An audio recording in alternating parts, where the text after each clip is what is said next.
आज आप कलमा पढ़ ही लीजिए, मुझे ऐसा लगता है आपकी विचारधारा जो है ना वो राहुल गांधी वाली हो चुकी है पूरी। जो भी विचारधारा मैंने मेरे कंटेंट में मैंने कहा है मोहम्मद सुअर की दुकान, आपने मोहम्मद साहब क्यों लगाया? आपने मोहम्मद साहब क्यों लगाया? ब्रिटेन में मोहम्मद नाम का एक पाकिस्तानी लड़का अरेस्ट हुआ, 3 साल की बच्ची का रेप किया। मोहम्मद शहजाद ब्रिटेन में अरेस्ट हुआ, 11 साल की बच्ची का रेप किया।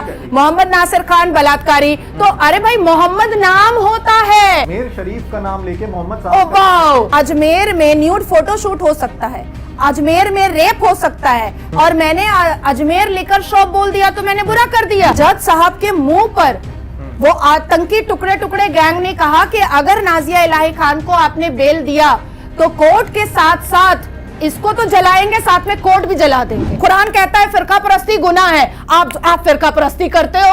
जिहाद बताए, फूक जिहाद और पेशाब जिहाद, पता नहीं क्या क्या बताए, मुझे तो सुन के भी हंसी आ रही है।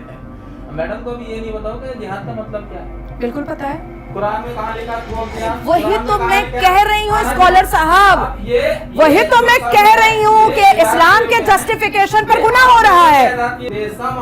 तो कर कौन रहा है? तो ना करे मुसलमान। वो अंजुम खान नाजायज बच्चा इस्लाम के हिसाब से गोद में लेकर के आका की बुराई कर दी, पहले खुद आका की हो जाए ना तब मेरे को बोलेगी। ये तिरुपति बालाजी मंदिर को लेकर जो विवाद था, इसमें भी आपने इसको जिहाद से जोड़ने की कोशिश की अपने अलग अलग बयानों से। अभी हालिया में पकड़ा है। नहीं, मैं जिहाद से इसको जोड़ना नहीं चाहूंगा। जिहाद शब्द की जो अवधारणा पूरी अलग हो गई। हाँ, इस तरह के वाक़े आए हैं। देखिए मैं बहुत नहीं किया जाता, लेकिन उसको जिहाद से मैं राहुल गांधी के मानसिकता के लोगों की बहुत कदर करती हूँ। उसके बाद फिर हमने सवाल पे आइए, प्रसाद जिहाद नहीं ऐसे कैसे ना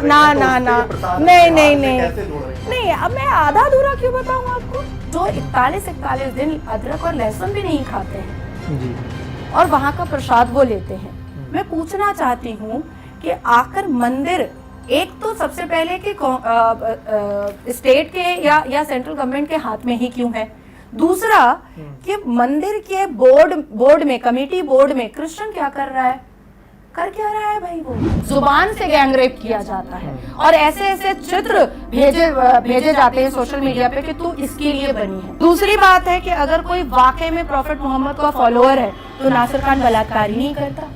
इसका मतलब है कि ये मुसलमानों की भीड़ में कुछ ऐसे मुसलमान हैं जो अपनी अश्लीलता का नंगा नाच और अपनी आवारगी को पूरा करने के लिए इस्लाम को सामने रख करके अपनी अश्लीलता पूरी कर रहे हैं। लिखा है कि हर अब्दुल एक जैसे होते हैं, कोई भी अब्दुल अलग नहीं होता। दिखा दीजिए। ये भी लिखा है, बिल्कुल दिखा सकता हूँ। नहीं मैं कह रही हूँ अब्दुल ऐसा दिखा दीजिए जो अच्छा होता है। इस्लामिक देश पाकिस्तान में मुफ्ती तारिक मसूद ने यहाँ तक कह दिया, जिसको भारत के मुसलमान, युवा मुसलमान सबसे ज्यादा सुनते हैं, प्रॉफेट मोहम्मद सल्लल्लाहु अलैहि वसल्लम बे पीस अपॉन हिम नाउजुबिल्लाह, वो पढ़े लिखे नहीं थे। और मुफ्ती तारिक मसूद के खिलाफ एक आदमी नहीं उठा कि उसने प्रॉफेट मोहम्मद को कैसे नाउजुबिल्लाह जाहिल बोला। अलग अलग सोशल मीडिया अकाउंट्स गाल के थक गए, लेकिन कहीं पर भी नाजिया को आज तक नमाज पढ़ते देखा नहीं गया।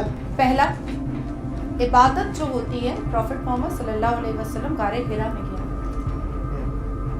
इबादत दिखावे की चीज नहीं। ये आपने जो कलावा बांध रखा है, इसको पहन के नमाज पढ़ सकते हो? हराम है? हराम है? नहीं, सुन लीजिए, हराम है पहनना या नहीं? नहीं हराम है या नहीं? सुन लीजिए एक मिनट, एक जो हाफिज कुरान है वो इतनी डीपली नहीं बता सकता जितनी डीपली आप बता रहे हो। तो आप तो कहते हो मैं साधारण, तो साधारण ही बात बताइए ना, साधारण ही बात बताइए ना। उस बच्चे ने, उस कैमरामैन ने कलावा पहना है, देखो बेटा तुम हराम हो स्कॉलर साहब के हिसाब। इस्लाम में हराम है, आपको यही नहीं पता मैंने बोला क्या है? जिहाद कि किसी भी तरीके से आपको इस्लाम कबूल करवाना है, उठाओ तलवार और पहनाओ आपको सलवार। पूरे अल कुरान में 72 वर्जिन हूर का कहीं पर कोई जिक्र नहीं है। जन्नत क्या है? याशी की जगह है, ये भी बहुत वायरल हुआ है। औरत खेत है, कहीं से भी घुस जाओ, ये भी वायरल हुआ है, जो मौलाना साहब ने खुद कहा है, खुद मदनी साहब ने कहा है। अब मेरा मानना है कि ये सब चीज़ें अगर अल कुरान की नहीं है, हमारे इस्लाम की खूबसूरती को अगर ख़त्म कर रहा है, तो ऐसे मौलानाओं के खिलाफ क्यों नहीं प्रदर्शन होता है? आतिशी मारलेना मुख्यमंत्री पद की शपथ लेती हैं और आप कहती हैं कि एक बड़े आतंकी से उनका नाम जोड़ती हैं। आतिशी मारलेना की मां ने कि अफजल गुरु की फांसी ना हो, उन्होंने कई नेशनल न्यूज़ चैनल्स को बोला है कि अफजल गुरु की फांसी को वो बिल्कुल भी एक्सेप्ट नहीं। अब दिल्ली के वासियों को बहुत बहुत मुबारकबाद जो अधूरा काम अफजल गुरु का बच गया था वो अब पूरा करेंगी आतिशी मार्लिना। सर एक बात बताइए मैडम, अगर अफजल गुरु की एडवोकेट होती हैं तो आप आतंकवादी की श्रेणी मान, एक मिनट, जो जिसने अफजल गुरु का केस लड़ा क्या वो वकील आतंकवादी? तौबा कीजिए, थूकती हूं मैं। और जाकिर नायक भारत देश के लिए खतरा है, मुसलमान नौजवानों के दिमाग को वरगलाने का एक जरिया है। ये चर्चा कितनी ज्यादा विवादित हो सकती है, आपको सहमत या असहमत भी कर सकती है, ये फिलहाल इसका अंदाजा लगाना मुश्किल है। लेकिन फिलहाल इस चर्चा की शुरुआत में दो मौजू शेर से करना चाहूंगा। हीरालाल फलक देहलवी लिखते हैं कि मिलके सब अमन व चैन से रहिए, लानते भेजिए फसादों पर। जिगर मुरादाबादी साहब हैं, वो लिखते हैं उनका जो फर्ज है वो अहले सियासत जाने, मेरा पैगाम मोहब्बत है जहां तक पहुंचे। बाकी जनता जनार्दन जो है वो खुद समझदार है। फिलहाल आज की जो हमारी चर्चा है वो देश के अलग अलग हालिया और ज्वलंत मुद्दों पर है, जिनको लेकर एक बड़ी बहस छिड़ी हुई है। हमारे साथ इस वक्त दो खास मेहमान मौजूद हैं। नाजिया इलाही खान जी हैं, जो एक हाथ में जिनके रुद्राक्ष नज़र आता है और एक हाथ में इस्लामिक किसी आयत का टैटू उन्होंने गुदवा रखा है, वो नज़र आता है। अलग अलग डिबेट्स में उनका दावा रहता है कि भाई मैं तो इस्लाम परस्त हूँ और 5 वक्त की नमाजी भी हूँ, इस तरह के दावे हैं। लेकिन तमाम इस्लामिक स्कॉलर्स इन्हें इस्लाम से बाहर करने का दावा करते रहते हैं। तमाम इनके खिलाफ फतवे जारी होने की भी बातें होती हैं, लेकिन फतवा हुआ नहीं। फिलहाल वो हमारे साथ मौजूद है इस वक्त, सुप्रीम कोर्ट की एडवोकेट और बीजेपी की फायर ब्रांड स्पोक्स पर्सन की हैसियत से। दूसरी तरफ हमारे साथ इस्लामिक स्कॉलर है, अलग अलग टीवी डिबेट्स में आपने इनको देखा होगा, बहुत चर्चित और विवादित चेहरा भी हैं, तौफिक उस्मानी साहब हैं। बहुत स्वागत है आप दोनों का और बहुत शुक्रिया अपना कीमती वक्त निकालने के लिए, हमारे साथ जुड़ने के लिए। Thank you so much. जय जगन्नाथ जी। शुरुआत नाजिया इलाही खान जी आपसे। आपका एक हालिया कोट, पहले गुस्ताखे रसूल की सज़ा सर तन से जुदा, फिर गुस्ताखे बीफ की सज़ा का नारा, अब गुस्ताखे मुस्लिम बलात्कारी का नाम लेने की सज़ा, मॉब लिंचिंग जिसका शिकार मैं हो गई। इतनी सज़ाएं क्यों हैं नाजिया इलाही खान के लिए? कन्हैया का गला नहीं रहता गया, गुस्ताखे रसूल की सज़ा सर तन से जुदा का नारा दे करके एक माहौल क्रिएट तो किया गया, एक डरावना, एक हॉरर माहौल। आज से नहीं, पिछले 78 साल, हम तो 78वें साल की में एंटर कर चुके हैं। और एक कहीं ना कहीं एक समुदाय है, एक टुकड़े टुकड़े गैंग है जो सच बोलने वाले, संवैधानिक बात करने वाले, सनातन धर्म के फेवर में बात करने वाले, सनातन धर्म के देवी देवताओं को रिस्पेक्ट करने वाले लोगों के ऊपर चढ़ करके उनके हलक में उंगलियां डालकर कहता है कि तुमने अगर संवैधानिक बात कही, तुमने अगर सनातन धर्म को अच्छा कहा, तो बस हम तुमको डराएंगे गुस्ताख के रसूल की सजा सरतन से जुदा का नारा दे करके। अब मेरा सवाल आता है कि भाई आखिर मुसलमान पुरुष जब बलात्कार करते हैं तब क्यों नहीं नारा होता है, तब उनके खिलाफ क्यों नहीं फतवा जारी होता है, तब उनके लिए उनकी मॉब लिंचिंग क्यों नहीं होती है, उनका सरतन से जुदा क्यों नहीं होता है, उनके लिए प्रदर्शन क्यों नहीं होता है, उनके लिए 1000 FIR क्यों नहीं होते हैं? मैं बताता हूँ आपको। सरतन से जुदा की बात तब आती है जब आप कहती हैं कि हिंदू भी फिर मोहम्मद सुअर की दुकान लिखेगा, अजमेर लिकर शॉप खोलेगा। इस तरह की बात जब आप करती हैं मोहम्मद साहब के नाम पे, तो इस्लामिक स्कॉलर इस पर कोट करते हैं, कहते हैं कि मोहम्मद साहब के नाम पर प्रोपोगेंडा कर रही है, बीजेपी के इशारे पर चल रही है और एक खास तरह का नैरेटिव क्रिएट कर रही है नाजिया इलाही खान, और इस्लाम छोड़ने को तैयार भी नहीं है। आज आप कलमा पढ़ ही लीजिए, मुझे ऐसा लगता है आपकी विचारधारा जो है ना, नहीं, जो भी विचारधारा हो चुकी है पूरी, जो भी विचारधारा हो, देखिए मेरे कंटेंट में मैंने कहा है मोहम्मद सुअर की दुकान, आपने मोहम्मद साहब क्यों लगाया?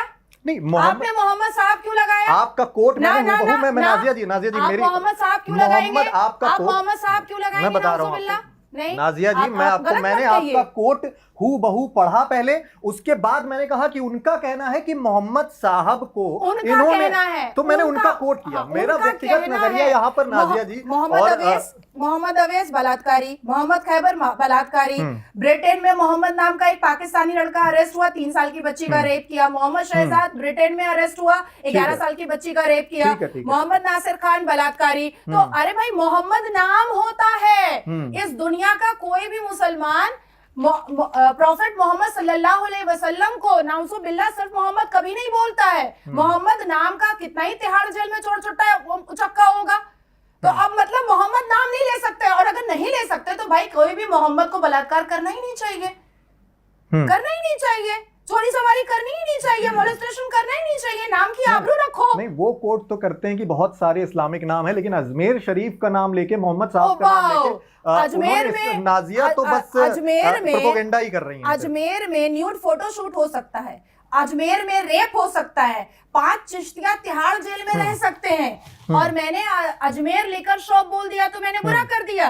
ठीक है, लेकर बुरा है कि आपने गुनाह कर दिया। 10 सितंबर को आपको पुलिस उठा के ले गई ईश निंदा मामले में, और आप पे धाराएं ठोकी गई, 299, 353, 362 ये धाराएं ठोकी गई। वकील नूर महविश, आप बहुत अच्छे से जानती हैं उनको।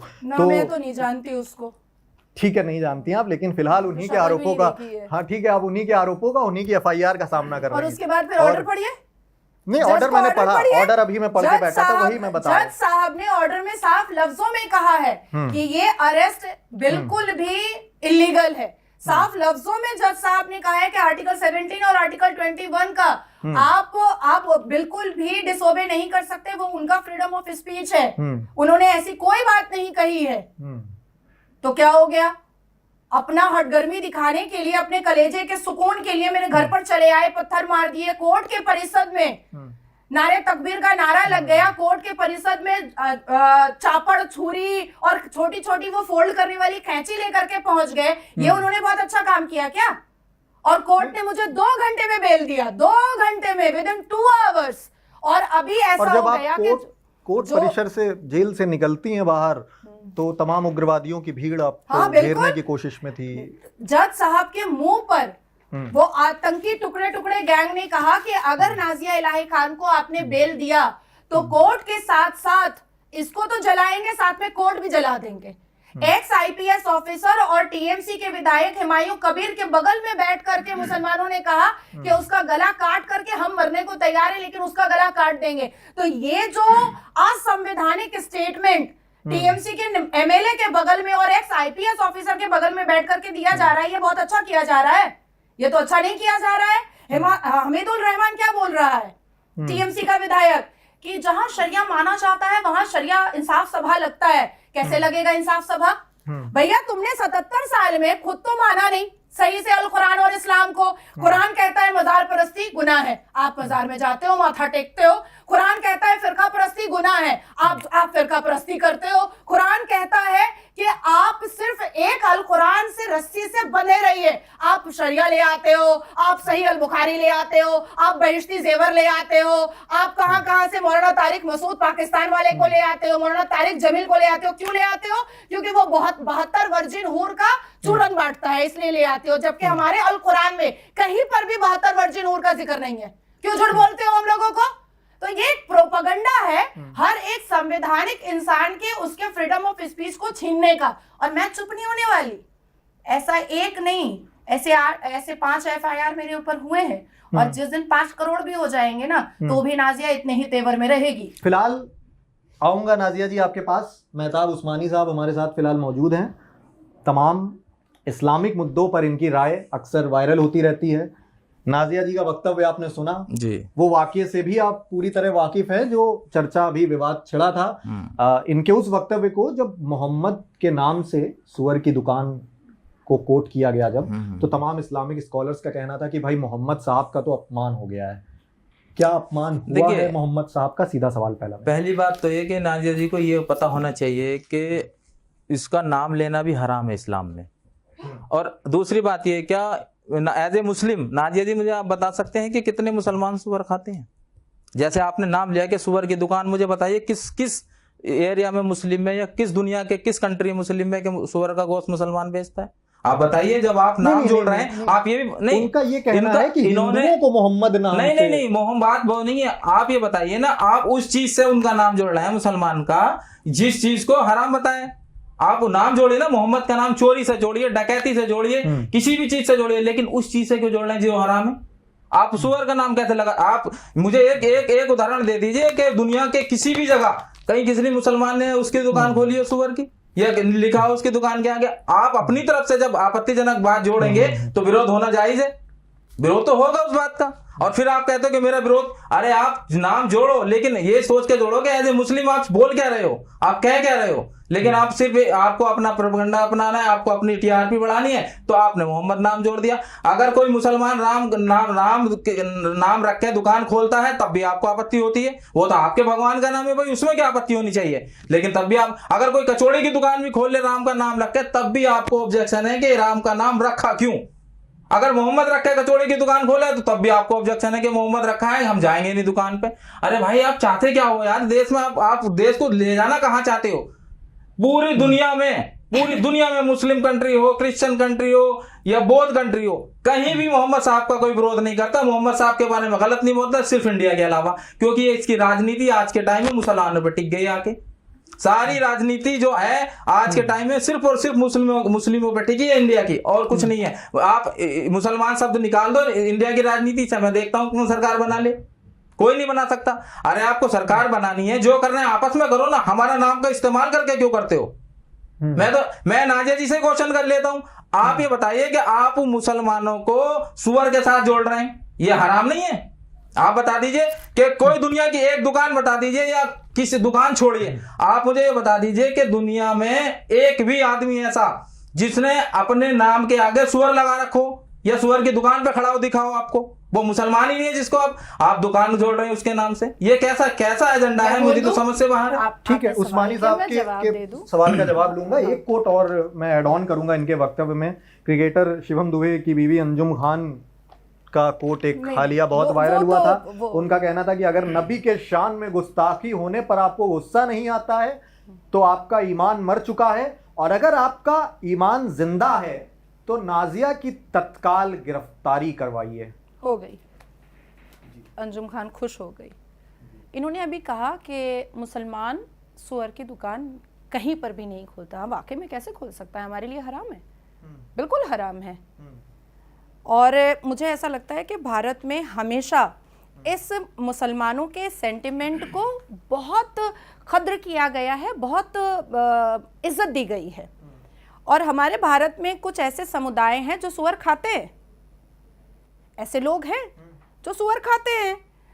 अब आती है बात कि जब आपके मज़हब का और आपके सेंटिमेंट का इतना ख्याल रखा जा रहा है, तो गाय के गोश्त की बोटियां तोड़ करके आने वाला महादेव ढाबा के गल्ले में बैठ करके हिंदुओं को खाना परोसने वाला, वो भी तो धर्म भ्रष्ट कर रहा है हिंदू का।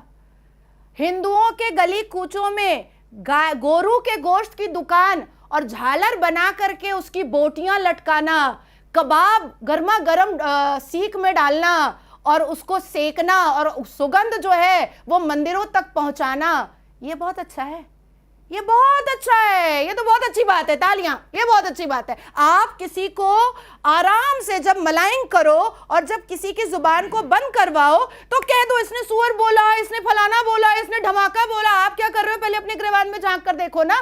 अरे आप तो इस्लाम नहीं मान रहे हो। आज तक आप लोगों ने सुप्रीम कोर्ट में एक पीआईएल नहीं किया कि हमको इस्लामिक पनिशमेंट भी चाहिए।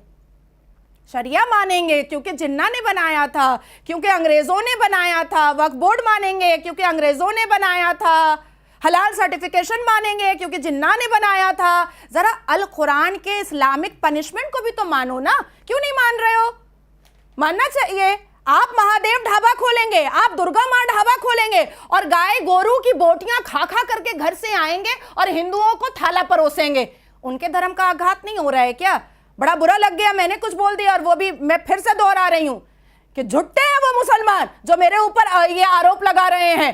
मैंने बिल्कुल भी ऐसा नहीं कहा है। मैंने मोहम्मद नाम होता है और मुसलमान इंसान का नाम होता है जो रेप भी करता है, जो चोरी भी करता है। जो ऐसे मोहम्मद नाम के कितने आरोपी हैं जो जेल की हिरासत में हैं, जो इस भारत में कितने ही मोहम्मद नाम के चोर चोट्टे हैं जो जेल के अंदर है। इस दुनिया का, सिर्फ भारत का क्यों, इस दुनिया का एक भी मुसलमान नाउजुबिल्लाह मोहम्मद साहब को मोहम्मद नहीं बोलता। प्रॉफिट मोहम्मद सल्लल्लाहु अलैहि वसल्लम बी पीस अपॉन हिम ही बोलता है। अब देखिए, किसी के खिलाफ एक औरत है, चलो अब उसका जुबान बंद करना है, नुपुर का बंद कर दिया, टी राजा को अच्छे से समझा दिया, अब नाजिया बची है, इसके लिए तो गल्फ से भी फतवा नहीं आ रहा है, जमायतुल उलमाए हिंद भी फतवा नहीं निकाल पा रहा है, तो चलो एक काम करते हैं, इसको घेर लेते हैं सब मर्द मिल करके और एक हिजाबन को खड़ा कर देते हैं कि इसने कंप्लेन किया है और इसको टारगेट बना लेंगे। कोई फर्क नहीं पड़ने वाला मेरे को। चलिए, आपने ये तिरुपति बालाजी मंदिर का जो जिक्र किया है, बीफ टेलो और लार्ड के वहाँ गोवंश, मैं एक चीज ऐड करना चाहती हूँ कि ये जो अंजुम खान के इशारे पर जो सारे मुसलमान अभी लुंगी उठा उठा करके नाच रहे हैं नाजिया के खिलाफ, तो ये अंजुम खान को मुसलमान मानते हैं? अब अंजुम खान के बच्चे को मुसलमान मानते हैं? सबूही खान को तो ऑन एयर न्यूज पे कह दिया गया कि तुम्हारा बच्चा शिवम दुबे से शादी कर चुकी है। तो मोहम्मद शब्बीर हो गया है शिवम दुबे क्या? क्योंकि वो तो ब्राह्मण है भाई, वो तो ब्राह्मण है। और सूरह अल बकरा के हिसाब से जब तक अगर इंटर रिलीजन में शादी होती है, दोनों दूल्हा दुल्हन जब तक हम कलमा नहीं होते, ला इलाहा इल्लल्लाह मोहम्मदुर रसूलुल्लाह नहीं पढ़ते, शहादा नहीं पढ़ते, तब तक निकाह जायज ही नहीं होता। निकाह जायज ही नहीं होता। अमन तो बिल्लाह है, हम पढ़ ही नहीं सकते हैं दो लोग बैठ करके। वो अंजुम खान नाजायज बच्चा इस्लाम के हिसाब से गोद में ले करके आका की बुराई कर दी। पहले खुद आका की हो जाए ना, तब मेरे को बोलेगी। चलिए, अंजुम खान को लेकर आपने अपना वक्तव्य दिया। फिलहाल आपका जिक्र जो था ये तिरुपति बालाजी मंदिर को लेकर जो विवाद था, बीफ टेलो और लार्ड वहाँ मिला, बीफ टेलो जो गौवंश के तेल से वो प्रसाद बना, इस तरह की बातें हुई। लेकिन आपका कहना है कि इसमें भी आपने इसको जिहाद से जोड़ने की कोशिश की अपने अलग अलग बयानों से। एक कंपनी को ठेका दिया जाता है, वो कंपनी वहां से लड्डू सप्लाई करती है, बाद में रिपोर्ट आती है सीएमएस की, उसमें रिपोर्ट में ये सामने आता है कि ये लड्डू जो है इसमें गौवंश है। इसमें जिहाद की उत्पत्ति आपने कैसे की है, पहले ये समझाइए, आगे के सवाल फिर आपसे। मुझे एक बात बताएं कि मुझे जो इतना क्रिटिसाइज किया जाता है, थूक जिहाद हुआ था कि नहीं हुआ, हुआ कि नहीं हुआ है, मूत जिहाद हुआ है कि नहीं हुआ है, अभी हालिया में पकड़ाया नहीं, मैं जिहाद से इसको जोड़ना नहीं चाहूंगा। जिहाद शब्द की जो अवधारणा पूरी अलग हो गई। हाँ, इस तरह के वाकये आए हैं, इससे डिनाई नहीं किया जा सकता, लेकिन उसको जिहाद से मैं राहुल गांधी के मानसिकता के लोगों की बहुत कदर करती हूँ, बहुत इज्जत करती हूँ। आप मुझे तमगा दे सकती हैं, ठीक है। राहुल गांधी मानसिकता जब आप निष्पक्ष बात करोगे तो आपको राहुल गांधी मानसिकता, एंकर हो, रिपोर्टर हो, चैनल हो, मैं ऐसे मानसिकताओं की बहुत इज्जत करती हूँ। और राहुल गांधी अंकल जी की भी मैं बहुत इज्जत, सबकी इज्जत होनी चाहिए लोकतंत्र में। मैं तो कहूंगा कि सबकी इज्जत होनी चाहिए। हमने सब विचार थूक जिहाद का एकदम अच्छे से देखा, वो भी एक नहीं देखा, अभी आज सुबह में भी दिखाया है कि जूस बना रहा है मौसमी का और उसमें थूक डाले जा रहा है धीरे धीरे, जल्दी जल्दी। उसका पूरा वीडियो पूरे न्यूज चैनल पे ब्रेकिंग चला। फिर मूत जिहाद हमने एक सातरागाछी का कलकत्ता का देखा था, वो लांचा का वहां पर जो गुलाब जामुन के कंटेनर में मूत रहा था। उसके बाद फिर हमने देखा गाजियाबाद में भाई कि मूत को पूरा एक कंटेनर में ही जमा करता था और 2 ml मिला करके हिंदुओं को देता था, पता नहीं किसने किसने पिया होगा भाई। उसके बाद फिर हमने गला रेतो जिहाद देखा, हमने लव जिहाद देखा, अभी बेंगलुरु का 32 बोटियां चल ही रहा है, श्रद्धा की बोटियां चल ही रही हैं। उसके बाद फिर हमने लैंड जिहाद देखा। उसके बाद फिलहाल आप सवाल पे आइए, प्रसाद जिहाद, जो प्रसादम का जिहाद आप चीख के बोल रही हैं, तो उस पे ये प्रसादम जिहाद से कैसे जोड़ रही हैं? नहीं, अब मैं आधा अधूरा क्यों बताऊं आपको, आधा अधूरा आप मुझसे क्यों जानना चाहते हैं? उसके बाद हमने देखा कि तिरुपति मंदिर में प्रसादम के साथ इतना बड़ा हादसा हुआ। एक आस्था होती है, एक विश्वास होती है, हम जहाँ मुसल्ला बिछाते हैं वो बहुत पाक मुकद्दस जगह होनी चाहिए। मैं वो चिटिंगबाज मुसलमानों की बात नहीं कर रही हूँ जो कूड़े के बगल में रोड पे मुसल्ला बिछा लेता है नमाज पढ़ने के लिए, जिसको जानमाज भी बोला जाता है। तो हिंदुओं की भी आस्था वैसी ही होती है, और तिरुपति मंदिर एक ऐसी मंदिर है जहाँ पर पूरी दुनिया से, विश्व से लोग आते हैं, और ऐसे लोग भी आते हैं डिवोटी जो 41 दिन अदरक और लहसुन भी नहीं खाते हैं जी, और वहां का प्रसाद वो लेते हैं। मैं पूछना चाहती हूँ कि आकर मंदिर एक तो सबसे पहले कि स्टेट के या सेंट्रल गवर्नमेंट के हाथ में ही क्यों है, दूसरा कि मंदिर के बोर्ड में, कमेटी बोर्ड में कृष्ण क्या कर रहा है, कर क्या रहा है भाई, वो मुसलमान कर क्या रहा है। हमारे पश्चिम बंगाल में दक्षिणेश्वर मंदिर का बोर्ड मेंबर का प्रेसिडेंट कौन था, फरहाद हकीम साहब थे, फरहाद हकीम साहब थे। उसके बाद सबसे ज्यादा आवाज मैंने उठाई कि अगर दक्षिणेश्वर मंदिर का बोर्ड मेंबर अगर फरहाद हकीम हो सकता है तो जामा मस्जिद का किसी राम को बना दो भाई, किसी लक्ष्मण को बना दो जामा मस्जिद का, टीपू सुल्तान मस्जिद का बोर्ड मेंबर। तो मुझे ऐसा लगता है कि अगर इनको इतना ही भाईचारगी दिखानी है, इनको इतना ही गंगा जमनी तहजीब दिखानी है, एक दूसरे में जुड़ करके गले लग करके रहना है, तो वक्फ बोर्ड में हिंदुओं को भी धड़ल्ले से मेंबर दो, मुतवल्ली बनाओ, और हिंदुओं को भी जामा मस्जिद में बुखारी साहब 10-12 हिंदुओं को भी बोर्ड मेंबर बना दे। वक्फ बोर्ड में 200 मुतवल्ली जो है उसमें 200 और डालिए जो हिंदू रहे, तब ना भाईचारगी समझ में आएगी। पर ये टुकड़े टुकड़े गैंग बन करके घुसते हैं हर जगह, और हर जगह हिंदुओं के धर्म को आघात पहुंचाने के लिए एक स्ट्रैटेजी लेकर के बैठते हैं, जो हमने प्रसादम के साथ देख लिया। प्रसादम की स्ट्रेटेजी में मानसिकतावश, बकौल नाजिया जी मानसिकतावश वहाँ पर इस तरह के प्रोपेगेंडाधारी बैठाए गए बोर्ड में, जिसके बाद इस तरह की स्ट्रेटेजी ज़मीन पे उतरी। और प्रसादम में जिहाद का जो अवधारणा बता रही हैं नाजिया जी, इस तरह की क्या कहेंगे आप? देखिए मैडम ने बहुत सारे जिहाद बताए, थूक जिहाद और पेशाब जिहाद, पता नहीं क्या क्या बताए, मुझे तो सुन के भी हंसी आ रही है। मैडम को भी ये नहीं बताओगे जिहाद का मतलब क्या है? बिल्कुल पता है, अगर आपको मतलब पता है, वर्सेस नंबर भी पता है, मतलब सूरा भी तो पता मुझे है, ये बता दो कि अरबा में है, निस्फ में है, सलासा में है, कहाँ पर है वो भी पता है। आपको सुन लीजिए, पेशेंस रखें थोड़ा। आप मुझे बताइए कुरान में कहाँ लिखा है कि पेशाब जिहाद? कुरान में कहाँ लिखा है थूक जिहाद? वही तो मैं कह रही हूँ स्कॉलर साहब, वही तो मैं कह रही हूँ कि इस्लाम के जस्टिफिकेशन पर गुनाह हो रहा है, वही तो मैं कह रही हूँ। इसलिए किए हुए हैं ताकि देश का माहौल बिगड़ सके। तो कर कौन रहा है? एक दूसरे से नफरत ना करे मुसलमान, अच्छा ना करे मुसलमान, अरे करता क्यों है मुसलमान, करता क्यों है मुसलमान, ना करे मुसलमान, ना करे मुसलमान, करता ही क्यों है, फिर करता ही क्यों है, पकड़ा भी जाता है, बेइज्जत भी हो जाता है। उस्मानी साहब, जहां तक जिहाद की अवधारणा जो है, जो कॉन्सेप्ट है, अर्थ मैं समझ पाता हूँ, स्वनियंत्रण, अपने अंदर कंट्रोल रहने का एक दो नियम मतलब है जिहाद का। ना ना ना, गलत गलत। अब ये कहनी है कि दो मतलब में जिहाद, कुरान में एक सबके दो मतलब होते ही नहीं, इनको ये भी नहीं पता है। बिल्कुल नहीं, जिहाद के प्रकार अलग अलग, जिहाद के प्रकार बिल्कुल वैरायटीज है, बिल्कुल वैरायटीज है, एक बात, एक शब्द की वैरायटी कैसे हो जाएंगी? ये बिल्कुल वैरायटीज है, साफ तरीके से लिखा हुआ है, साफ तरीके से लिखा हुआ है। ये सिर्फ और सिर्फ एक राजनीति। चलिए आप जिहाद का मतलब बताओ। स्कॉलर है, वही बताएंगे, वो पहले बताएंगे। आपकी एक अलग अवधारणा है। आप देखिए प्रियांक जी, मैं मानती हूँ और मैं इस बात को तस्लीम करती हूँ कि मेरा अल कुरान बहुत खूबसूरत है। मेरे अल कुरान में जहाँ जहाँ पर प्यारे नबी की बात लिखी हुई है, वहाँ वहाँ पर औरतों को प्रॉफिट मोहम्मद कितनी इज्जत दिया करते थे उसका भी जिक्र हमने पढ़ा है। ठीक है, बीबी खदीजा रजी अल्लाह ताला अन्हा जो हमारे प्यारे रसूल की सबसे पहली बीवी थी, वो बिजनेस टाइकून थी, बिजनेस चलाया करती थी। आज औरत को बोला जाता है, अवैसी खुद बोलता है, age of puberty is age of marriage. ठीक है, बीबी सफिया है, वो तलवार लेकर के जंग में खड़े हो जाया करती थी। और ये मैं नहीं बोल रही, कुरान बोल रहा है मेरा। इस्लाम के लिए वो तलवार लेकर के खड़ी हो जाती थी। आज क्या बोला जाता है, हिजाब में घर में रहो।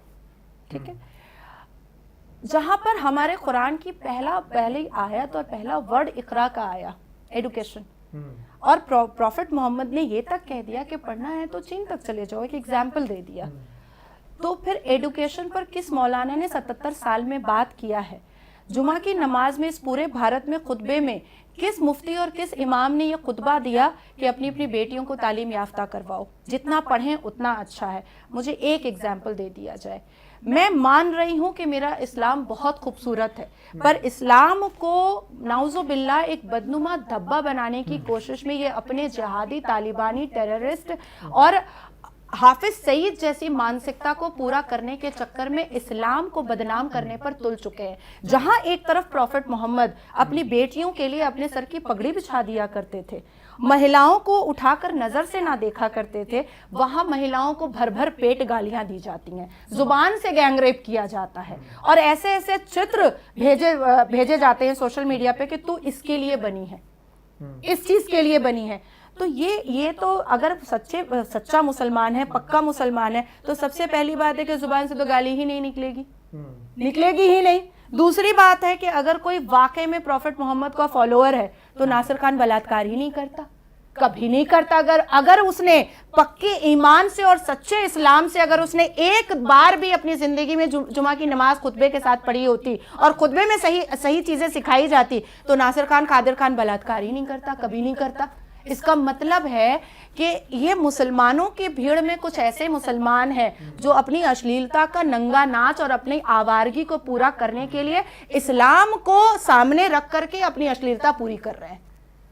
ठीक है, और आपने अभी इस्लाम की एक व्याख्या की, एक अलग व्याख्या की, लेकिन आपके कल मैं ट्विटर आपका चेक कर रहा था, अलग अलग सोशल मीडिया अकाउंट चेक कर रहा था, आपके करीब मैंने 150 पोस्ट देखे। 150 पोस्ट में लगभग सभी पोस्ट इस्लाम की, 90% पोस्ट इस्लाम की बुराइयां और सनातन के लो भैया, अल कुरान में कैंची डाल, अच्छा ठीक है, इस्लाम की बुराइयों से पटा पड़ा है आपका ट्विटर या अलग अलग इंस्टा अकाउंट या जो भी सोशल मीडिया अकाउंट आप एक्टिव हैं आपके। लेकिन जो आपने अभी इस्लाम की अच्छाइयां बताई, क्या एक भी पोस्ट आपका एक इस्लामिक होने के नाते, इस्लाम धर्म अपनाने के नाते एक भी समर्थन में कोई पोस्ट है आपका? हाँ बिल्कुल है। कंटेंट पढ़ा कीजिए, कंटेंट पढ़ा कीजिए। मैंने एक मौलाना साहब है, वो अल कुरान को धागे से, रस्सी से बांध करके, खैंची डाल करके वो पूछ रहे हैं अल कुरान बताओ ये शादी मुकम्मल होगी कि नहीं होगी, ये शादी अच्छी है कि नहीं है। नाउजुबिल्लाह, ये तो आप कुरान की बेहुरमती कर रहे हो। तो मैंने ऊपर क्या लिखा है, क्या ये इस्लाम है? क्या कुरान की ये इज्जत जायज़ है हमारे इस्लाम के हिसाब से? अगर ये मौलाना सही कर रहा है तो कोई बात नहीं, और अगर गलत कर रहा है तो ब्लास्फेमी का केस ठोको इसके ऊपर, कहो सरतन से जुदा होगा तेरा, क्योंकि वो तो पूरे अल कुरान की बेइज्जती कर रहा है, रस्सी में बांध करके खैंची से लटका दिया है उसको। अब एक मौलाना साहब ने अभी 12 रबी अव्वल, 12 वफात वाले दिन, मदीना मनव्वरा का केक बनाया है, वो भी मैंने पोस्ट किया है, और मदीना मनव्वरा के केक पर वो मोहम्मद लिखा है और ऊपर में उसने पूरा तजदीद और जबर डाला है, ठीक है, स्वाद भी डाला है, मतलब मोहम्मद सल्लल्लाहु अलैहि वसल्लम, और छुरी से काट रहा है। तो मैंने ऊपर कंटेंट में लिखा है कि ये जो ये कर रहा है, क्या ये इस्लाम के हिसाब से जायज़ है? और अगर नहीं जायज़ है, अगर ये गुनाह कर रहा है तो ठोको ब्लास्फेमी का केस, करो इसका सर तन से जुदा। तो सब चुप हो जाता है, फिर कहता है नाजिया चुप हो जाओ, नाजिया चुप हो जाओ। मतलब नाजिया सच बोलती है तो नाजिया ही चुप हो जाए। आपने ये भी तो लिखा है कि हर अब्दुल एक जैसे होते हैं, कोई भी अब्दुल अलग नहीं होता। दिखा दीजिए। ये भी लिखा है, बिल्कुल दिखा सकता हूँ। नहीं, मैं कह रही हूँ अब्दुल ऐसा दिखा दीजिए जो अच्छा होता है। और आपने ये भी लिखा है कि हिंदू को काफिर बोलने वाले मुस्लिम हिंदू के देवी देवता के नाम से पैसा कमाना हराम नहीं लग रहा है, अब बेशर्मी की हद पार हो गई है। इसमें भी टारगेट आपका है एक समुदाय विशेष पे। अब आप इस पे जस्टिफिकेशन कुछ भी दे सकते हैं, लेकिन एक नैरेटिव तो क्रिएट हो रहा है।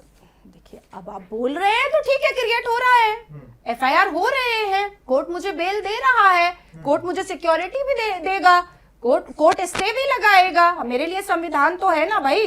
इस्लामिक देश पाकिस्तान में तो मैं नहीं हूँ। इस्लामिक देश पाकिस्तान में मुफ्ती तारिक मसूद ने यहाँ तक कह दिया, गूगल में चेक कर लीजिए, कि प्रॉफिट और आयत पढ़ करके कहा है मुफ्ती तारिक मसूद ने, जिसको भारत के मुसलमान, युवा मुसलमान सबसे ज्यादा सुनते हैं, कि प्रॉफिट मोहम्मद सल्लल्लाहु अलैहि वसल्लम, बी पीस अपॉन हिम, नाउजुबिल्लाह, वो पढ़े लिखे नहीं थे।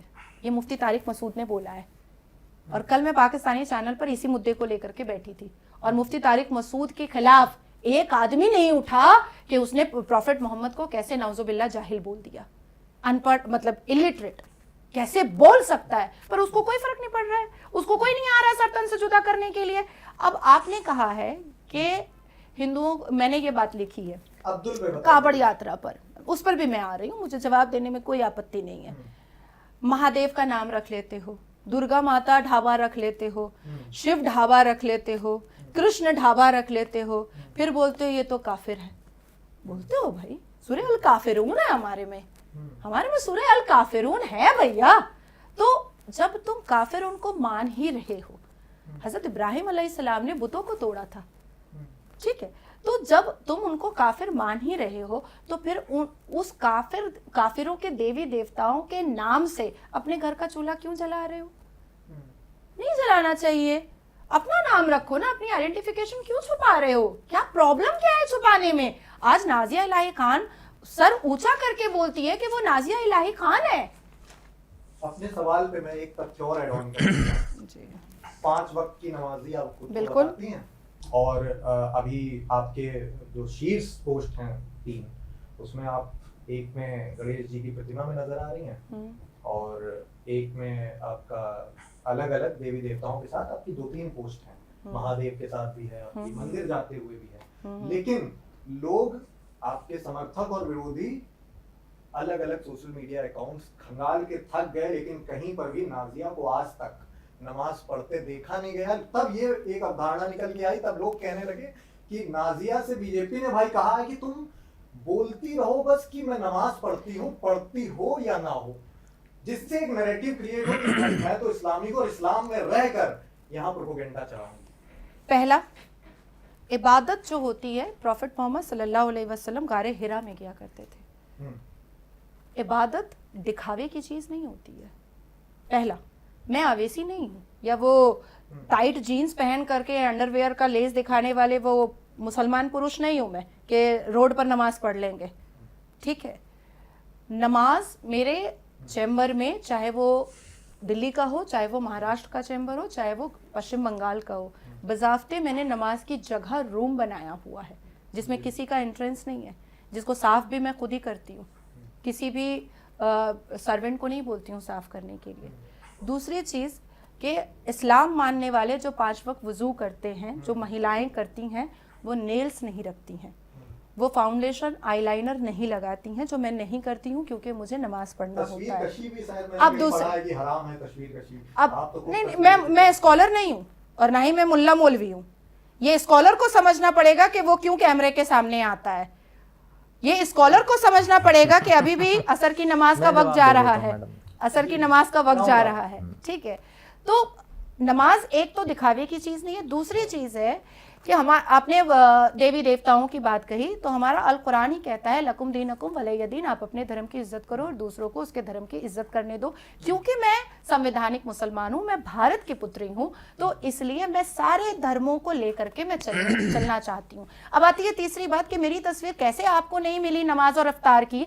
हमेशा वायरल होती रहती है कि देखो ये इफ्तार कर रही है, देखो ये हिंदुओं को बेवकूफ बना रही है। नमाज पढ़ती हुई तस्वीर आपकी नहीं, इफ्तार करती हुई, नमाज पढ़ती हुई तस्वीर तो होनी भी नहीं चाहिए, होनी भी नहीं चाहिए, होनी भी नहीं चाहिए, किसी की भी नहीं होनी चाहिए। वो गलत कर रहे हैं, वो गलत कर रहे हैं, वो हराम का काम कर रहे हैं। नमाज पढ़ते हुए मैं किसी को बोलूंगी अब मैं जा रही हूँ रुकू में, तुम मेरा फोटो खींचो, ये तो मैं नहीं कर सकती। अब एक और चीज मैं बता देना चाहती हूँ आपको कि इबादत और ज़कात और फितरा ये छुपा करके किया जाता है, इसकी चर्चा नहीं की जाती है, तो वो मैं करती हूँ। तो इबादत जो है, इबादत की तस्वीर डाल देना, एक संदेश दे देना आवाम को कि भाई 5 वक्त की नमाज पढ़ो। अगर एक कोई सेलिब्रिटी अगर तस्वीर डालता है तो एक आवाम को संदेश जाता है कि भाई नमाज ये पढ़ रहे हैं। तो तमाम स्कॉलर्स इस मंशा के साथ भी फोटो डालते हैं कि आवाम को संदेश जाए कि भाई नमाज मैं पढ़ता हूँ, आप भी पढ़िए, यूथ को संदेश देने की कोशिश करते हैं। क्या इस तरह की तस्वीर डालना, इबादत करना, इबादत का प्रचार करना हराम है इस्लाम? देखिए, अभी मैडम ने बड़ी सारी बातें बताई और मौलाना से लेके स्कॉलर तक सबको जाहिल बता दी। नहीं, मैंने जाहिल कहाँ बोला? सुन लीजिए, नहीं आप झूठ बोल रहे हैं, मैंने जाहिल बोला ही नहीं है। जाहिल का मतलब कि उनको पता नहीं है, नॉलेज नहीं है आपके जितनी। नहीं, मैंने कहा स्कॉलर जो है वो को भी बोला। देखिए सुन लीजिए, तारिक मसूद ने ये बात बोला है भाई। आप पहले सुन लीजिए पूरी। तारिक मसूद ने ये बात बोला है। आप एक मिनट, आपने सारी बातें बताई कि इस्लाम में ये चीज नहीं। इस्लाम में आप मुझे बताइए कि इस्लाम में आप नमाज पढ़ते हो, ये आपने जो कलावा बांध रखा है इसको पहन के नमाज पढ़ सकते हो? खोल के पढ़ती हूँ, हराम है ना? खोल के पढ़ती हूँ। सुन लीजिए, हराम है पहनना या नहीं है या नहीं? आप एज ए मुस्लिम बताइए मुझे। नहीं, अब तो आप पकड़ाए हैं, अब तो आप पकड़ाए हैं, अब आप सही जगह पे आए हैं। इस्लाम में पर्दा है या नहीं है? सर पे दुपट्टा अब आप सही पकड़ाए हैं, अब आप सही पकड़ाए हैं। देखिए, आप अभी डिबेट में बैठी हैं, चाहे तो आप दुपट्टा रख के भी कर सकती हैं, कर सकती है, यस और no? Don't try to dictate me. आपको देखिए आपने मैंने don't try to dictate me एकदम। आप मुझे रखने दीजिए ना, आप मुझे जवाब देना, आपने सवाल किया आप जवाब देना, गुस्सा नहीं करना, जवाब देना। गुस्सा मैं कर रही हूँ, मेरा चेहरा मुस्कुरा रहा है। मैं भी मुस्कुरा रहा था जब आप बोल रहे थे, तो मैं भी मुस्कुरा रहा था। आपने कहा कि इस्लाम में सारी चीजें आपने गिनाई कि नमाज को आप शो ऑफ नहीं कर सकते, ज़कात को शो ऑफ नहीं कर सकते, फित्र को शो ऑफ नहीं कर सकते, बाकी सारी चीजें शो ऑफ कर सकते हैं। क्या इस्लाम में पर्दा नहीं है औरतों के लिए? क्या इस्लाम में बताइए नहीं आया? पर्दा का मतलब बताइए। एक मैं सारी चीजें आप डिटेल में बताऊंगा। हालांकि आप विद्वान हैं, आपने सारी चीजों की, और आपने जो तारिक मसूद के बारे में कहा, आपको भी पता होना चाहिए कि जब प्रॉफेट मोहम्मद साहब पे कुरान नाजिल हुआ था तो उन्होंने अपने हाथ से नहीं लिखी थी। कहाँ से आई नॉलेज? कैसे उनको? बाबा ये तारिक मसूद बोल रहा है, आप जाइए ब्लास्फेमी का केस कीजिए उसके ऊपर। मतलब नहीं समझे आप? उसने ये कहा कि वो पढ़े लिखे नहीं थे, फिर भी कुरान नाजिल हुआ, क्योंकि वो आसमानी किताब है। ये गलत बोला ना, खुदा ने उनको हुक्म दिया, उन्होंने सारी डिटेल बताई, उन्होंने लिखा, फिर भी उनको नॉलेज ही। आप बारीकी से नहीं बता रहे चीज को, आप बारीकी से बताइए ना। इस्लाम में हर चीज को बारीकी से बताया गया है, लेकिन आप जो बरबली चीजें हैं ना, जिससे एजेंडा चल सकता है, वो चीजें बता रहे हैं। आपने कहा नमाज के लिए, किसने कहा आपको फोटो नहीं खींच सकते? जामा मस्जिद पे नमाज होती, क्या फोटो नहीं खींचते? सारे मीडिया वाले खींचते हैं, हमारे में तो प्रॉफेट मोहम्मद की तस्वीर नहीं है, किसी प्रॉफेट की तस्वीर नहीं है, बिल्कुल भी फोटो नहीं खींचा जा सकता। आपने कहा मज़ारों को कब्रों पे जाने के लिए नहीं आया कि आप जाके दुआ मांगिए कब्रिस्तान में जाके? आया नहीं आया? अबू मरतहद ने, अल्लाह के मैसेंजर अबू मरतहद ने साफ प्रॉफेट मोहम्मद को कहा है। आपने उसकी बात की पर्दे की, क्या आपने सऊदी अरब के खिलाफ एक बार भी आवाज उठाई कि आप क्यों महिलाओं से पर्दा कराते हो अपनी? क्यों उनको नाखून भी नहीं दिखने देते? सबसे पहले मैं जवाब दे दूं, मैं जवाब दे दूं, आवाज उठा, खाली आप यहाँ के मुस्लिम नहीं हो, आप दुनिया के लिए आवाज उठाइए ना, अगर उठाना चाहते हैं तो।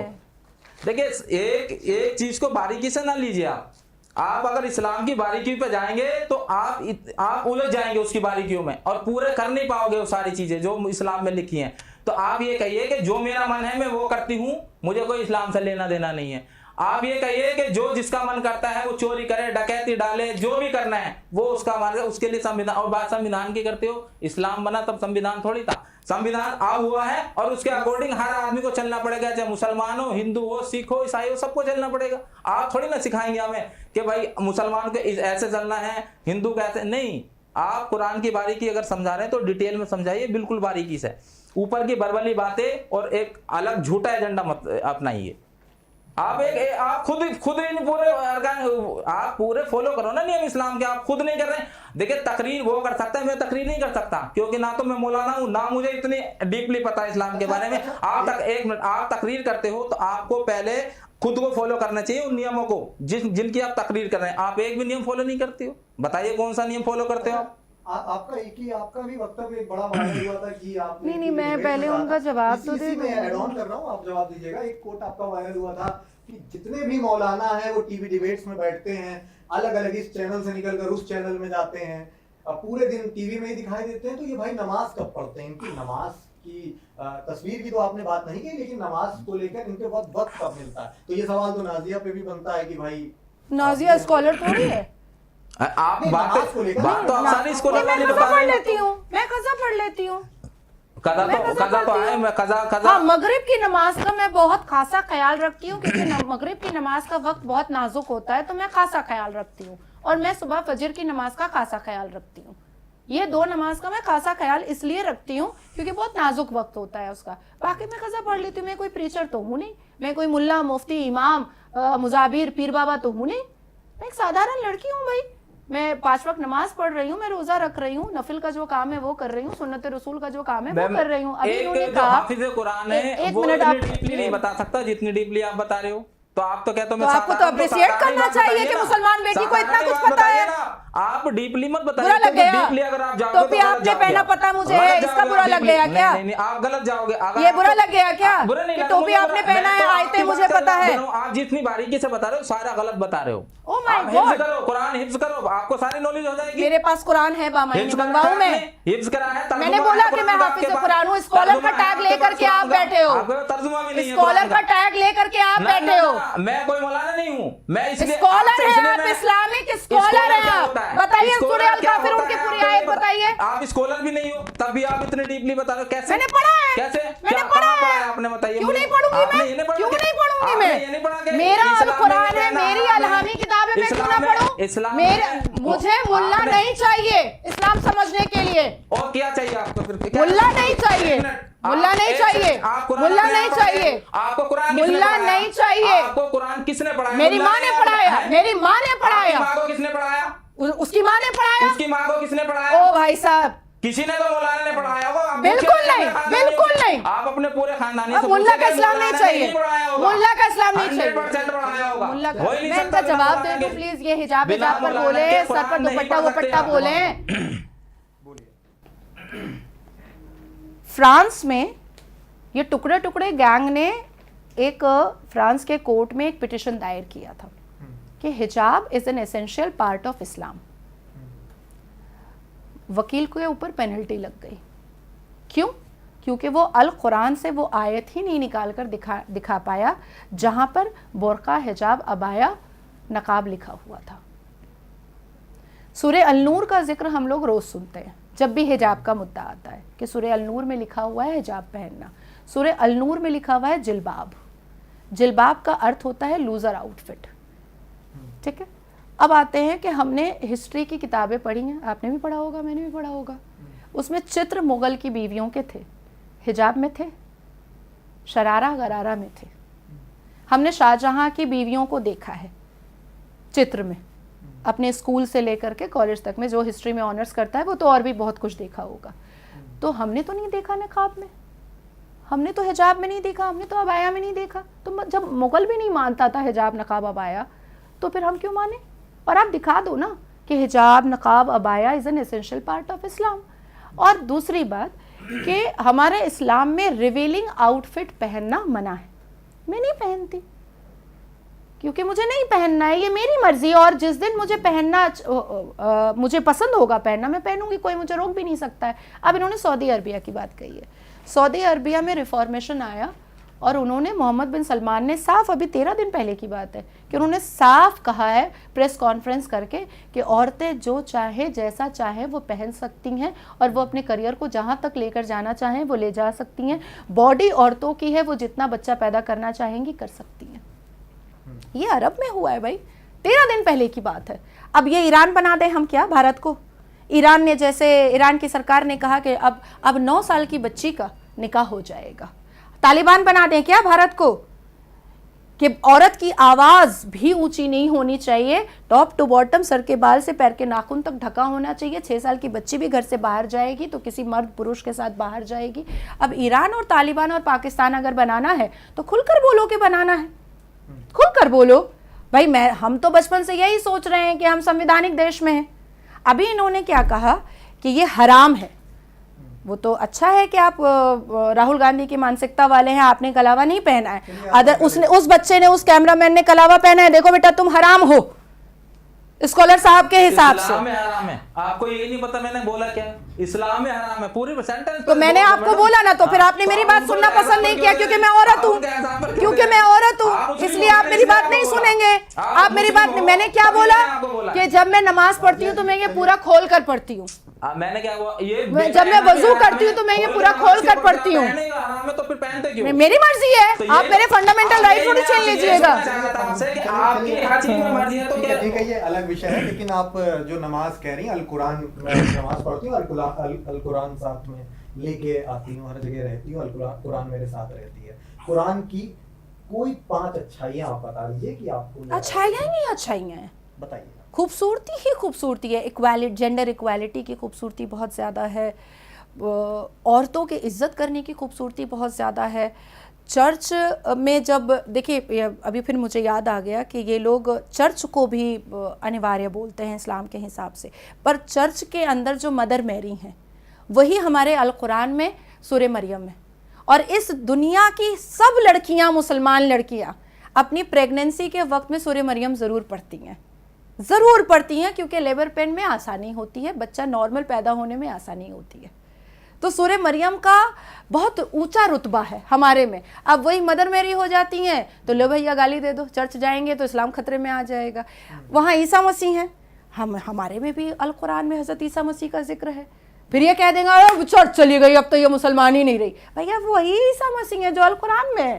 तो देखिए कुरान इतना खूबसूरत है कि जो कोई भी पढ़ेगा वो सोचेगा कि मुसलमान इतने ही खूबसूरत हो सकते हैं।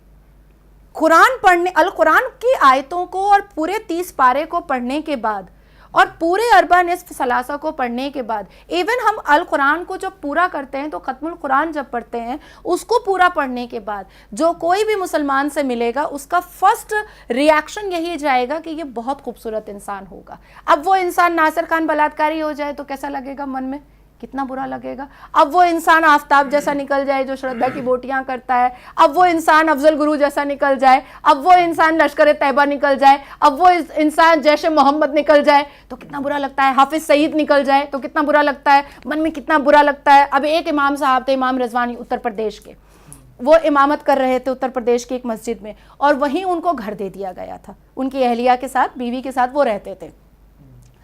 तो आसपास की जो बच्चियां थी वो आती थी उनसे अल कुरान पढ़ने के लिए, दीनी तालीम लेने के लिए। अब वो उन्होंने 10 साल की बच्ची का रेप कर दिया, अरेस्ट हो गए। इमाम साहब रेप करते थे और इमाम साहब की अहलिया बीवी वो वीडियो करती थी रेप का, दोनों अरेस्ट हुए, पूरा वीडियो लैपटॉप से मिला। प्रॉब्लम तो यही है कि जब आपसे सवाल किया जाता है खूबियों का तो आप खूबियां बताते बताते आपका जो वक्तव्य एंड होता है नहीं, तो मैं 10 खामियां मेरा दुर्भाग्य है, ये मेरा कि दुर्भाग्य है कि इतना खूबसूरत इस्लाम होने के बावजूद मुसलमान ये क्यों कर रहे हैं, नहीं करना चाहिए। मैडम आप ये बताइए, खाली ये इस्लाम में होते हैं रेप या किसी और धर्म में भी? देखिए बलात्कार राम रहीम करे उसके मुंह पे थूक है, बलात्कार। अच्छा मैं इस पर भी बात कर दे रही हूँ, मैं इस पर भी जवाब दे रही हूँ। आपने आसाराम का नाम लिया ना, अब सुन लीजिए। अरे सुनिए ना, आसाराम रेप करे उसके लिए तो आप सड़कों पर उतरे, और जो सो रेप करे उसके लिए आप जो जेल में बिठा के खाना खिलाओ, ये कौन सा कानून है? मैं इसका जवाब दे दूं। राम रहीम के मसले पर सबसे ज्यादा प्रदर्शन मैंने किया था कलकत्ता में, वाई चैनल पे, सबसे ज्यादा उसके खिलाफ राम रहीम की। और सबसे ज्यादा आसाराम को मिली। एक मिनट मैं आपको, अरे सत्य बता दे, आप मेरे मुंह से तो सुन लीजिए ना, वो तो, ये तो कोड हो जाएगा, ये तो फिक्स हो जाएगा कि नाजिया ने ये बात बोला है। आसाराम बापू तो मैं बोलूंगी भी नहीं क्योंकि वो बापू बोलने के काबिल नहीं है। आसाराम के ऊपर जिस बच्ची ने FIR किया था उस बच्ची को आमंत्रित किया था मारवाड़ी समाज ने पश्चिम बंगाल में ऑनर करने के लिए। द स्प्रिंग क्लब कलकत्ता के EM बाईपास में द स्प्रिंग क्लब में वो बच्ची आई थी और मेरे हाथ से उसको सम्मानित करवाया गया था। और उस बच्ची के साथ नेशनल न्यूज़ चैनल पर मैंने रिएक्शन दिया था कि ये बच्ची मेरे माथे पर बैठेगी क्योंकि इसने बलात्कारी का सही चेहरा दुनिया के सामने ला करके दिखाया। अब आता है परोल पर बजावते मैंने प्रेस कॉन्फ्रेंस करके कहा कि बलात्कारी हिंदू हो, मुस्लिम हो, सिख हो, ईसाई हो, क्रिश्चियन हो, कोई भी हो, मैं औरत हूं और अपनी जात का सबसे ज्यादा एहतराम करूंगी। परोल नहीं मिलना चाहिए, ना रेमिशन ग्राउंड मिलना चाहिए, ना एक्विटल मिलना चाहिए, ना एड इंट्रीम बेल मिलना चाहिए। कठुआ में एक रेप हुआ था 7 साल की बच्ची का मंदिर में, उन्होंने 5 दिन कांग्रेस ज्वाइन कर लिया, 5 दिन लगातार रेप किया था उसके बाद कांग्रेस ज्वाइन कर लिया। गुजर की बच्ची थी जो भेड़ बकरी चराती उनकी, उसके बाद कांग्रेस, उसके बाद फिर आरोपी कांग्रेस ज्वाइन कर, कुछ नहीं हुआ। आज भी वो जेल में पड़े। आपकी ये बात जो है उसका जवाब यही है कि आपराधिक मानसिकता का, अपराध का कोई धर्म से मतलब ही नहीं होता। जो अपराधी है वो अपराधी है। और दूसरा जो आप कह रही हो कि अभी नमाज की आपने 5 अच्छाइयाँ 6 अच्छाइयाँ जो भी गिराने की कोशिश करी, इस्लाम धर्म की कुछ खूबियां भी बताई, और उस बीच जब लोग ये सुनते हैं तो एक तरफ से आपका वो कोड भी देखते रहते हैं जहां आप लिखती हैं कि सारे अब्दुल एक जैसे हैं, तो सारे अब्दुल तो सारे इस्लाम में, फिर आप तो सारे इस्लाम को एक तरह से फिर तमगा दे रही हैं कि भाई मैं इन पर भरोसा मत करो। मैं इसको एक्सप्लेन कर दूं जी, थोड़ा सा धैर्य रहकर सुनिएगा। अगर वाकई में सारे अब्दुल अच्छे होते तो इस भारत की दहलीज पर एक भी बेटी तलाकशुदा ना होती। तो सारे इस्लाम पर सवाल है ये तो आपका। अगर भारत में अगर अब फिर वही मैंने पहले ही कह दिया, धैर्य से सुनिएगा, मैंने पहले ही कह दिया, सारे अब्दुल अगर इतने खूबसूरत होते तो इस भारत के देश में एक भी मुसलमान बेटी का मस्यार ना होता, मुत्ताह ना होता, हलाला ना होता। अगर वाकई में सारे अब्दुल इतने खूबसूरत मिजाज के होते तो कभी 4 शादी ना करते। एक बिस्तर पर 4 सेक्स टॉय की क्या जरूरत है? एक के साथ रहो ना अच्छा से। अच्छा, ये मेरी जानकारी आप बढ़ाइए, क्या इस्लाम 4 शादियां 5 शादियों की इजाजत देता है इस्लाम? अय्याशी के लिए बिल्कुल नहीं देता है। मेरा इस्लाम बहुत और खूबसूरत मैं तो है। ये यहाँ तक एक इस्लामिक स्कॉलर की बाइट सुन रहा था, उसने कहा था कि अगर आप कहीं जाते हैं कहीं सफर पर, वहां आपने दूसरी शादी कर ली तो मस्यार। आपको अपनी पिछली बीवी से इजाजत लेने की जरूरत नहीं है, आप करके बाद में उसे बता सकते हो। देखिए ये पोक भी करते हैं और जब मैं नहीं, बोलती जो हूँ तो फिर खामियां आप उनका कहते जिक्र हैं। होना जरूरी है, मुझे आपत्ति लगी इस बाइट पे, तो मैं अब इसको दोनों लोगों से वक्त एक्सप्लेन कर दूं मैं अच्छा से। मेरा इस्लाम कहता है अगर कोई बेवा है, तुम्हारी एक शादी हो गई, मान लीजिए आपकी एक शादी हो गई और आप मुसलमान हैं, उसके बाद फिर गाहे बगाहे आपको एक बेवा दिख गई जो बेसहारा है, तो आप उसको निकाह में ले लीजिए। उसके बाद आपको कोई अनाथ लड़की मिल गई जो बेसहारा है, आप उसको अपनी निकाह में ले लीजिए। उसके बाद आपको कोई अपाहज दिख गई, आप उसको अपनी निकाह में ले लीजिए। तो ये तरीका बताया गया है कि इस तरीके से किसी की मजबूरी को एक खूबसूरत शक्ल और अपनी इज्जत में और अपने नाम के टाइटल में जोड़ करके आप उसको समाज में इज्जत दे डालिए। ठीक है, ये तरीका बताया गया। पर अब क्या हो गया है, 25 साल 22 साल में मुसलमान लड़का शादी करता है, पहले हिंदू से करेगा। सबसे फर्स्ट उनका जो infection, attraction, infatuation, love and affair वो हिंदू से ही होता है। उसके बाद फिर उससे या तो काटेगा उसको और या तो फिर उसको मारपीट करके फेंकेगा और उसके बाद फिर मुसलमान लड़की से करेगा। ठीक है, अब इसकी दूसरी चीज भी है। एक शादी घर वालों ने करवा दी 22-25 में, जैसे ही 35 का हुआ एक और करेंगे, फिर जैसे ही 55 का हुआ एक और करेंगे। और जैसे जैसे मुस्लिम पुरुषों की, मैं सबकी नहीं कह रही हूँ, कुछ जिन्होंने इस्लाम के जस्टिफिकेशन पर ये सारा घिनौना अपराध किया है, कुछ वो जैसे जैसे मुस्लिम पुरुष की उम्र बढ़ती है उनको बीवी उतने ही कम एज की चाहिए होती है।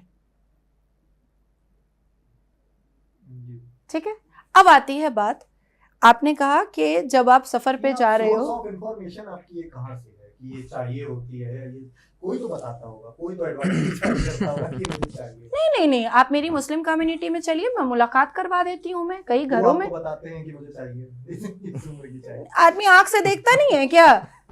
मैं किसी की शादी में जा रही हूँ, 50 साल का आदमी बैठा हुआ है, तो अभी सुनेंगे लोग तो कहेंगे 50 साल का आदमी बैठा हुआ है और 22 साल की लड़की के साथ निकाह हो रहा है, तो मेरी आंखों में क्या मोतियाबिंद है क्या जो मुझे दिखाई नहीं दे रहा है? मैं जिस शादियों को अटेंड कर रही हूँ, महिला आई है, याद हो, अभी बड़ी चर्चा में रही है। एक सवाल और है करूंगा, लव जिहाद के वाकये हम लोग ने बहुत सारे देखे। अभी बेंगलोर का वाकया काफी ज्यादा चर्चा में है। महालक्ष्मी नाम की लड़की को फ्रिज में उसके टुकड़े किए गए। अशरफ नाम का जो आरोपी है उसके फरार होकर पश्चिम बंगाल में छुपे होने की, कोलकाता शहर में छुपे होने की बात भी कही जा रही है। इस तरह के तमाम अलग अलग वाकये देखे गए, तो इस तरह की बातें भी हुई। एक शब्द गढ़ा गया लव जिहाद नाम का और कहा गया कि कुछ चंद मुस्लिम स्कॉलर्स इस तरह की शिक्षा दे रहे हैं कि भाई हिंदू बेटियों को फंसाओ और उसके बाद उन्हें लव जिहाद का शिकार बनाओ और उन्हें बच्चा पैदा करने की मशीन बनाओ, जो सुनने में बहुत व्यथित करने वाली, बहुत आपत्तिजनक लगती है। लव जिहाद का कॉन्सेप्ट, अगर ये शब्द है वजूद में, तो एक इस्लामिक स्कॉलर होने के नाते इसको लगता है सर आप बारीकी से टीवी नहीं देखते। बाकायदे टीवी में एक बड़ा प्रोग्राम होता है, एक बड़े हिंदुवादी नेता हैं, वो नाम नहीं लूंगा मैं उनका, वो मंच पे खड़े होकर कहते हैं आप मुस्लिम लड़कियों से शादी करो, हिंदू लड़कों से, हम आपको नौकरी भी देंगे, आपको रहने के लिए घर भी देंगे, आपका खर्च भी चलाएंगे। हमारा बाकायदे ये कहते हैं हमारा टारगेट है 50 लाख मुस्लिम लड़कियों को हिंदू करना। तो मैं जानना चाहता हूं कि ये कौन सा जिहाद है? ये मुस्लिम जिहाद है, हिंदू जिहाद है, ये कौन सा जिहाद है जो खुले मंच से कह रहे हैं लेकिन उन पर कोई कार्रवाई नहीं होती? अगर वही काम कोई मुस्लिम शख्स मंच पे खड़ा होकर कर देना तो 200 हिंदू संगठन रोड जाम करके बैठ जाएंगे कि इसको फांसी दो या इसको जेल में डालो। आपके यहाँ तो फतवा जारी करते हैं। हाँ, नहीं फतवा, देखिए फतवा क्या होता है? फतवा होता है, मैडम को ही पता होगा कि इन्फॉर्मेशन है कि हमारे नजर में ये काम गलत है, आप उसको मानो या ना मानो। फतवा कोई लीगल नोटिस नहीं है कि आपको जेल हो जाएगी, ये मैडम को पता है। कोई लीगल नोटिस थोड़ी है फतवा के जेल कर देंगे। हमारी मैं आपको उंगलियों पे आप एक मिनट सर मैं पूरी बात कर दूं। आप अगर कहीं किसी उसमें पढ़ रहे हैं तो अपने टीचर से पूछोगे ना कि ये सही है गलत, टीचर आपको बताएगा नहीं सही है गलत है। इस्लाम के बारे में जब मौलाना एक सेकंड सर, और उनके खिलाफ फतवा आ जाता है। मैं बता तो रहा हूँ फतवा के तमाम वाक़ये। भाई कुरान में हदीस में जिस चीज को गलत ठहराया, क्या मौलाना उस चीज को गलत बता के आपके पास फतवा नहीं भेज सकते? हाँ या ना? जो उनको गलत लगेगा, अगर आपको उसको मानना है मानो, ना मानना है ना मानो। मान लो मैडम के ऊपर कोई फतवा भेज दे कि जी आप सर ढक के नहीं घूमती, तो मैडम मान लेंगी उनकी बात? कभी भी नहीं मानेंगी। क्यों? मैं क्यों मानूं भाई? फतवा एक नोटिस है कि आप हमें ये गलत लगा, आपको लगा या नहीं लगा ये आपकी मर्जी है, ये है फतवा, और कुछ भी नहीं है। फतवा के आधार पर समाज से निकाला भी कर दिया। नहीं देखिए आप मुझे, मैं अब तक के मैं आपको 1000 एग्जाम्पल दे देता हूँ फतवों के, 1000 फतवों की डिटेल दे सकता हूँ कि किसी भी फतवे से किसी को धर्म से बाहर नहीं निकाला। हाँ, नोटिस किया उनको कि भाई आपको ये हमें गलत है, आपको मानना है मानो, नहीं मानना है कोई प्रॉब्लम नहीं। कुरान का नाज़िया जी ने जिक्र किया, कुरान की कई आयतों का जिक्र किया। इसमें एक जो वक्तव्य है वो बड़ा आपत्तिजनक लगता है, काफिर जो है वो कत्ल करने योग्य है, जहां काफिर दिखे उसका कत्ल कर दो। और एक 72 हूरों का सोच करके बोलिएगा, सोच करके बोलिएगा, नहीं तो फिर मैं आयत पढ़ना स्टार्ट करूंगी। दो अलग अलग वक्तव्य हैं। और एक 72 हूरों का जो कॉन्सेप्ट आया है कि भाई 72 हूरें मिलेंगी, और 72 हूरों को लेकर भी कई इस्लामिक मौलवियों की बाइट, आप बहुत से बयान आप देख सकते हैं कि आपको जन्नत में मिलेगी, और बहुत सारी उन्होंने उसका व्याख्या की है अलग तरीके से। एक 72 हूरों पर और इन अलग अलग चीजों पर, काफिर सब देखिए, काफिर की प्रेजेंट में जो 2 डेफिनेशन है, एक काफिर के डेफिनेशन है हिंदुवादी संगठनों की, एक काफिर के डेफिनेशन है अकॉर्डिंग टू कुरान। अब दोनों में बता देता हूं, जो हिंदुवादी संगठन की जो अभी फिलहाल 10 साल में जो इजाद हुई नई डेफिनेशन, वो ये है, हाँ नहीं, इस्लाम मानने का उनका कोई मतलब, जो हिंदू है उसे काट दो वो काफिर है। ये तो है हिंदुवादी संगठनों की 10 साल की डेफिनेशन, जो उन्होंने नई हाँ ये नई बनाई है उन्होंने, जो आजकल ट्रेंड में चल रही है, बड़ी चल रही है, वो चर्चाओं में है ये कि काफिर है, ये हिंदू है तो काफिर है, इसे काट दो। ये वाली डेफिनेशन तो उनकी होगी। अगर इस्लाम के अकॉर्डिंग आप आएंगे ना, इस्लाम के अकॉर्डिंग आप आएंगे तो काफिर हम उसको भी नहीं कह सकते जो गैर मुस्लिम है, ये मैडम बता देंगे डिटेल में। हम किसी को अपने जुबान से काफिर नहीं, क्योंकि हमें इतना इल्म नहीं है कि हम ये परख सकें कि अगर मरते दम भी उसने कलमा पढ़ लिया तब भी वो इस्लाम में दाखिल हो जाएगा, तो हम उसे काफिर किस बेस पे कह सकते हैं? आप मुझे बताइए, हम किस बेस से काफिर कह सकते हैं? हम कह नहीं सकते काफिरों को कत्ल कर देना चाहिए, इसका मतलब जब काफिर हमारे, जब हमें इस बात की पहचान ही नहीं है कि विषय नहीं सर कोई भी वो एक मिनट सुनिए, जब का कत्ल कर देना चाहिए ये विषय है, जब हम एक मिनट क्या हिंसा को बढ़ावा, नहीं ये आए ही नहीं कहीं के काफिर का कत्ल। आप कुरान की कोई भी आयत उठाकर सुना दो मुझे जिसमें यह आया है कि काफिर, पहले तो काफिर की डेफिनेशन बताएं और फिर ये बताएं कत्ल किसके लिए आया है। क्या कुरान में काफिर कत्ल करने योग्य नहीं बताया गया? नहीं, बिल्कुल भी नहीं, कहीं नहीं बताया गया कि कत्ल तो करना ही नहीं आया कुरान में, कत्ल तो करना नहीं। कत्ल करना कब आया है ये बहुत बड़ी बारीकी से आपको इसको समझना होगा, कब आया कत्ल करना। कत्ल करना तो छोड़ो, अभी मैडम ने एक चीज अभी एक आयत पढ़ी थी 200 उसकी लाइन की, उसमें इन्होंने खुद बताया है कि हम, आपका दीन आपके लिए, हमारा दीन हमारे लिए। जब दोनों का अलग अलग है तो एक दूसरे का कत्ल करने का क्या मतलब बनता है? कत्ल किसका करेंगे, किसका कत्ल करेंगे आप ये बताइए ना। कुरान जहां नाजिल हुआ वहां कितने हिंदू थे जो कत्ल के उन्होंने वो दे दिया, बताइए ना। काफिर की डेफिनेशन बता रहा था मैं मैडम। देखिए अगर मैं बताऊंगा तो मैडम सोचेंगे अच्छा इन्होंने घुमा फिरा के, ये बड़ी बारीकी से बतानी चीजें कि ये खुद बताएंगी कि काफिर शब्द का मतलब क्या है और काफिर शब्द किसके लिए आया है, और काफिर में कब आया है कि आप सामने वाले का, अगर वो नमाज नहीं पढ़ता या आपके धर्म का नहीं है, उसका कत्ल कर दो। कुरान में कहाँ लिखा है, किस आयत में लिखा है, ये बता देंगे। और दूसरी बात ये, हम तो जो गैर मुस्लिम है उसे भी काफिर नहीं बोल सकते। हमें इतनी परख ही नहीं है कि हम उसको पहचान लें कि कब ईमान ले आएगा, कब इस्लाम में दाखिल हो जाएगा, हम थोड़ी ना बता सकते, हमें इतना इल्म ही नहीं है। तो जब हमें उस चीज का इल्म नहीं तो हम काफिर कैसे बोल दें सामने वाले को? कैसे बोल सकते हैं काफिर? बोल ही नहीं सकते। ये पूछो आप। जवाब का भी बता दीजिए। देखिए 72 हुर का ऐसा है कॉन्सेप्ट, ये जो 72 हुर वाला कॉन्सेप्ट है ना, ये है कि आप कितनी नेकी। देखिए जैसे आपके मजहब में कहते हैं कि राजा दशरथ ने हल चलाया, सीता घड़े से निकली, हाँ या ना? निकली ना घड़े से। ऐसे ये है कि अगर आप नेकी करोगे अच्छी नेकी। हूरों का मतलब ये होता है कि आपको फैसिलिटी मिलेगी जन्नत में जाके। हूरों का मतलब फैसिलिटी हाँ बिल्कुल होता है। फैसिलिटी होता है। हूरों का मतलब ये थोड़ी कि आपको जिंदा औरतें मिल जाएंगी। हूरों का मतलब फैसिलिटी है। पसीने में इत्र होगा। हैं हूरों के पसीने में इत्र होगा। देखिए ये तो हमारे नबी के पसीने से खुशबू आती थी, नबी तो की उन्हें बात थोड़ी नहीं हो रही है, उन्हें हूरों थोड़ी की जुटला बात हो रही सकते। है। अब जन्नत है तो जन्नत का मतलब क्या है? जन्नत का मतलब है कि दुनिया की हर वो फैसिलिटी होगी वहां कि जो आपको तो आपने दुनिया में यहाँ देखी नहीं होगी। अगर मैं बहुत खुल के बोलूं तो इस तरह की व्याख्या भी की गई है कि टाइमिंग बढ़ जाएगी, उस समय आपकी टाइमिंग में इजाफा हो जाएगा। ये तो मनगढ़ंत कहानी है, धारणा है। कुरान में इनका कोई जिक्र नहीं है। नहीं, ये बकवास बातें हैं सारी, ये गलत हैं, ये बिना मतलब की बातें, तो झूठ कोई फैलाया हुआ ब्लास्फेमी है। का केस हुआ उन लोगों के ऊपर? मैडम केस नारा वारा लगा? एक मिनट, केस किस बात पे करेंगे आप? वो झूठ बोल रहा है। आप केस इस बात पे कर देते झूठ बोल रहा है। एक मिनट, हमने इस बात पे हमने इस बात पे केस किया कि हमने इस बात पे केस किया कि आप बार बार काफिर शब्द को हिंदुओं से जोड़ देते हो। हमने इस बात पे कभी केस किया किसी के ऊपर? कोई भी हिंदू संगठन होकर खड़ा होकर मंच पे कह देता है कि देखिए मुसलमान हमें काफिर बोलते, हमारा कत्ल कर दो। हमने कितने केस किए उन पे? हमने उनके खिलाफ कितने प्रदर्शन किए? आपने एक भी केस डाला उनके खिलाफ? दो शब्दों में पहले आप 72 हूर की व्याख्या दे दीजिए, फिर नाजिर। 72 हूर का कोई मतलब नहीं, कुछ 72 वो जन्नत की फैसिलिटी है। युवाओं को बरगलाया। हाँ, जन्नत की फैसिलिटी है। जितनी नेकी करेगा, जितने कम गुनाह करेगा, उसको उतनी ही फैसिलिटी मिलेंगी। मौलाना जो है वो बरगला रहे हैं युवाओं को। बरगलाना नहीं, बरगलाना नहीं, वो 72 हूर का ख्वाब मन में पाले रहिए। बरगलाना नहीं है, वो इत्र की सुगंध के लालच में रही है। नहीं, लालच देखिए, आप एक 135 बार फुट की। लालच नहीं। 135 फुट की लंबाई होगी।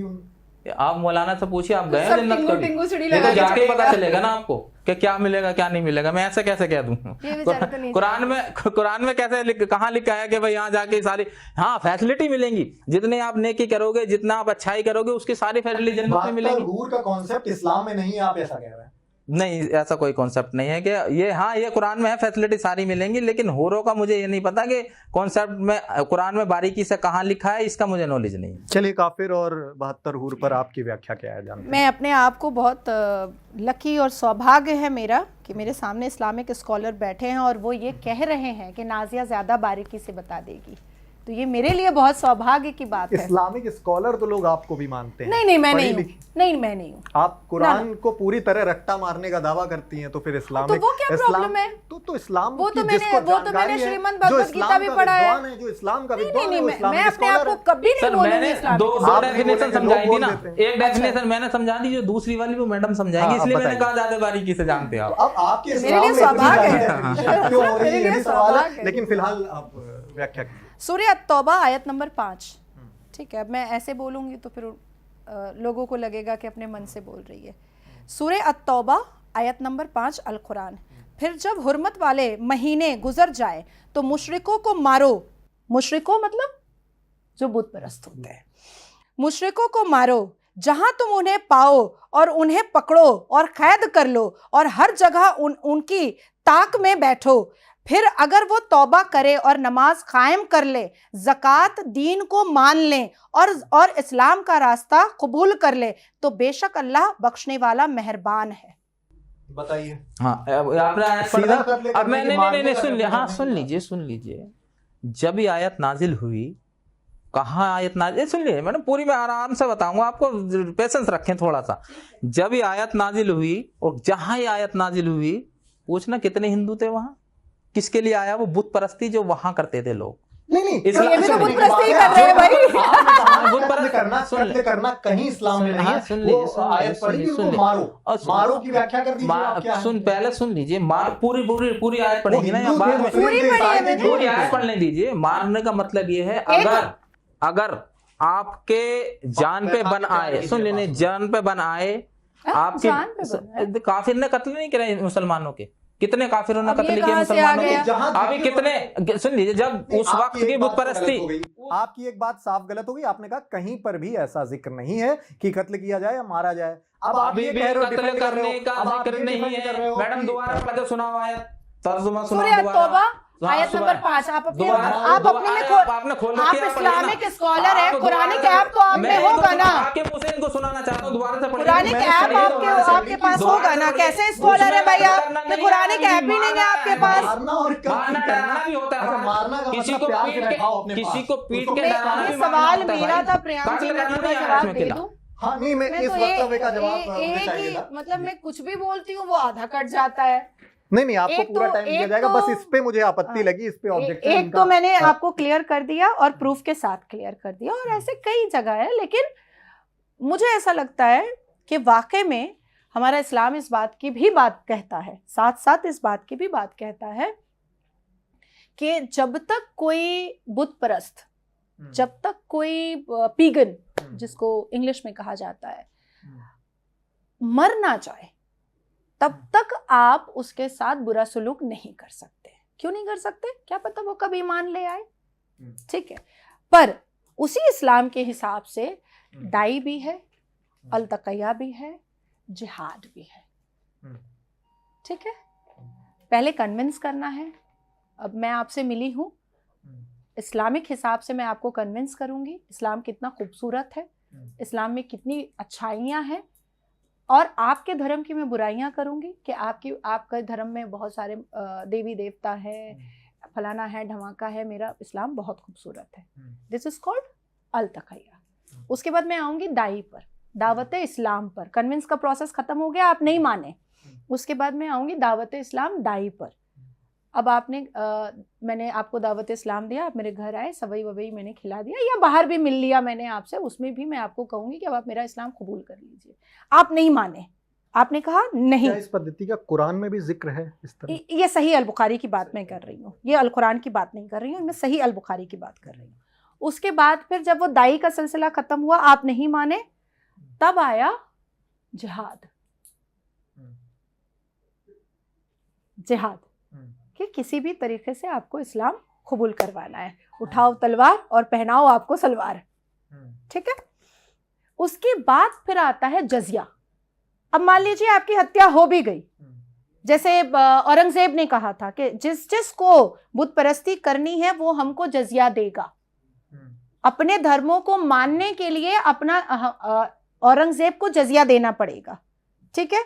तो वही है कि अगर आपका मृत्यु हो गया, आपने नहीं इस्लाम कबूल किया और आपका मृत्यु हो गया, तो अब आपके घर वाले इस्लामिक दहलीज पर, इस्लामिक मिट्टी पर रहेंगे तभी जब वो जजिया देंगे, ठीक है। अब आती है बहुत इंपॉर्टेंट बात है, अगर वाकई में मुस्लिम क्लेरिक प्रीचर अपने आप को मुसलमान समाज का एक ठेकेदार बनकर के बैठे हैं, तो उनको हर एक मुसलमान अपराधी के खिलाफ फतवा भी जारी करना चाहिए, और घिनौने अपराधी के खिलाफ उनको बॉयकॉट का एक ट्रेंड भी चलाना चाहिए कि हम इसको इस्लाम में नहीं मानेंगे जो रेप करेगा। अब आती है दूसरी बात, आज तक इस भारत देश के सर्वोच्च न्यायपालिका में एक भी पिटिशन नहीं गया कि जैश ए मोहम्मद रख करके जो लोग एक ऑर्गेनाइजेशन चला रहे हैं, Jaish e Mohammed is an Arabic word जिसका अर्थ निकलता है मोहम्मद साहब की सेना। मोहम्मद साहब की सेना, मोहम्मद साहब बेचारे चरवाहे थे, बकरी चराया करते थे, आप बमगोली आरडीएक्स चला रहे हो। वो बेचारे बकरी चराते थे, आप आरडीएक्स चला के कह रहे हो कि आप मोहम्मद की सेना हो। मेरा ये कहना है कि इस्लाम खूबसूरत है, मुसलमान खराब हो चुका है। और 72 हूर की भी व्याख्या कर दीजिए कुछ। पूरे अल कुरान में 72 वर्जिन हूर का कहीं पर कोई जिक्र नहीं है, कहीं पर भी नहीं, पूरे अल कुरान में। वो 135 फूट और वो थूकेगी तो वो बन जाए। हूरों की बात कहाँ से आ गई? क्या ये मौलवियों ने गढ़ दिया इस्लाम को प्रमोट करने के लिए? नहीं, मैं बता रही हूँ, आप प्रैक्टिकली कभी कोशिश कीजिएगा जो मैं बोलने जा रही हूँ उसके लिए, यार जो लोग भी सुन रहे हैं वो भी कोशिश करें। जो मुसलमान पुरुष पढ़ लिख करके कुछ बनना नहीं चाहते, वो अपने पाड़ा मोहल्ले में अड्डेबाजी करना चाहते हैं, वो मुसलमान पुरुष ऐसे ही खुतबे का इंतजार करते हैं जिसमें जरा चटकारा हो। तो वो चटकारा आता है 72 वर्जिन हूर। अब सोचिए, वर्जिनिटी मैंने ऐसे बोल दिया तो नजरें झुक जाएंगी मर्दों की कि भाई ये वर्जिनिटी के बारे में बात कर रही है। मौलाना साहब अपने खुतबा में जब 72 वर्जिन हूर बोल रहे हैं तो ये कितनी बेहुदा बात हो गई। असदुद्दीन अवैसी जब लोकतंत्र के मंदिर के पटल पे जब कहता है age of puberty is age of marriage, हमारे पीरियड का जिक्र आप क्यों करते हो लोकतंत्र के मंदिर में? भैया औरत के पीरियड्स का जिक्र असदुद्दीन अवैसी करता है, कितना खराब लगता है। अब कुछ मौलाना कहते हैं औरत खेत है। कुछ मौलाना ऐसे भी कहते हैं कि इतनी महिलाओं को बिस्तर में अपने हस्बैंड को संतुष्ट करने की यहाँ तक बाध्यता है कि अगर उस महिला के घर में कोई इंतकाल हो गया, उसकी मदर मर गई हो या कोई भी हो, लेकिन उसको अगर उसका हस्बैंड चाहता है तो उसको उस समय बिस्तर परस्ती करनी होगी। आपने बहुत अच्छी बात कही है। मैं अच्छा हुआ मैंने नहीं बोला, बहुत वायरल हुआ था। हाँ अच्छा हुआ मैंने नहीं बोला है। जन्नत क्या है याशी की जगह है, ये भी बहुत वायरल हुआ है। औरत खेत है, कहीं से भी घुस जाओ, ये भी वायरल हुआ है, जो मौलाना साहब ने खुद कहा है, खुद मदनी साहब ने कहा है।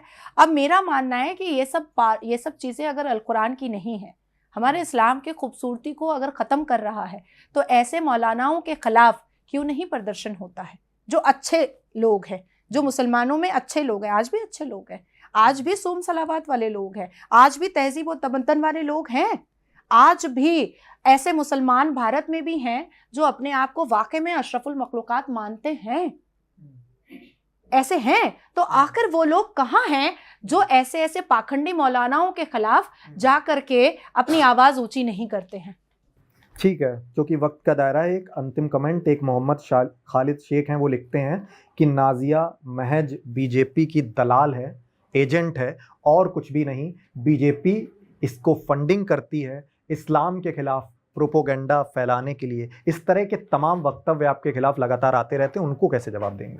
अपनी बहन को जैसे मोहम्मद का स्लीपर सेल मुस्कान की तरह बना दो, जैसे मुस्कान अलकायदा की थी, आपको भी पैसा आने लगेगा। और नाजिया इलाही खान एक नहीं, कम से कम 1 लाख बार बोल चुकी है कि शायद सीबीआई और ईडी पर भरोसा ना हो तो पश्चिम बंगाल की ममता बनर्जी साहिबा को बोलिए मेरे घर सीआईडी भेज देने के लिए। अगर अकाउंट से पैसा मिल गया तो बहुत अच्छा, नहीं तो डालना पड़ेगा, डिपॉजिट करना पड़ेगा।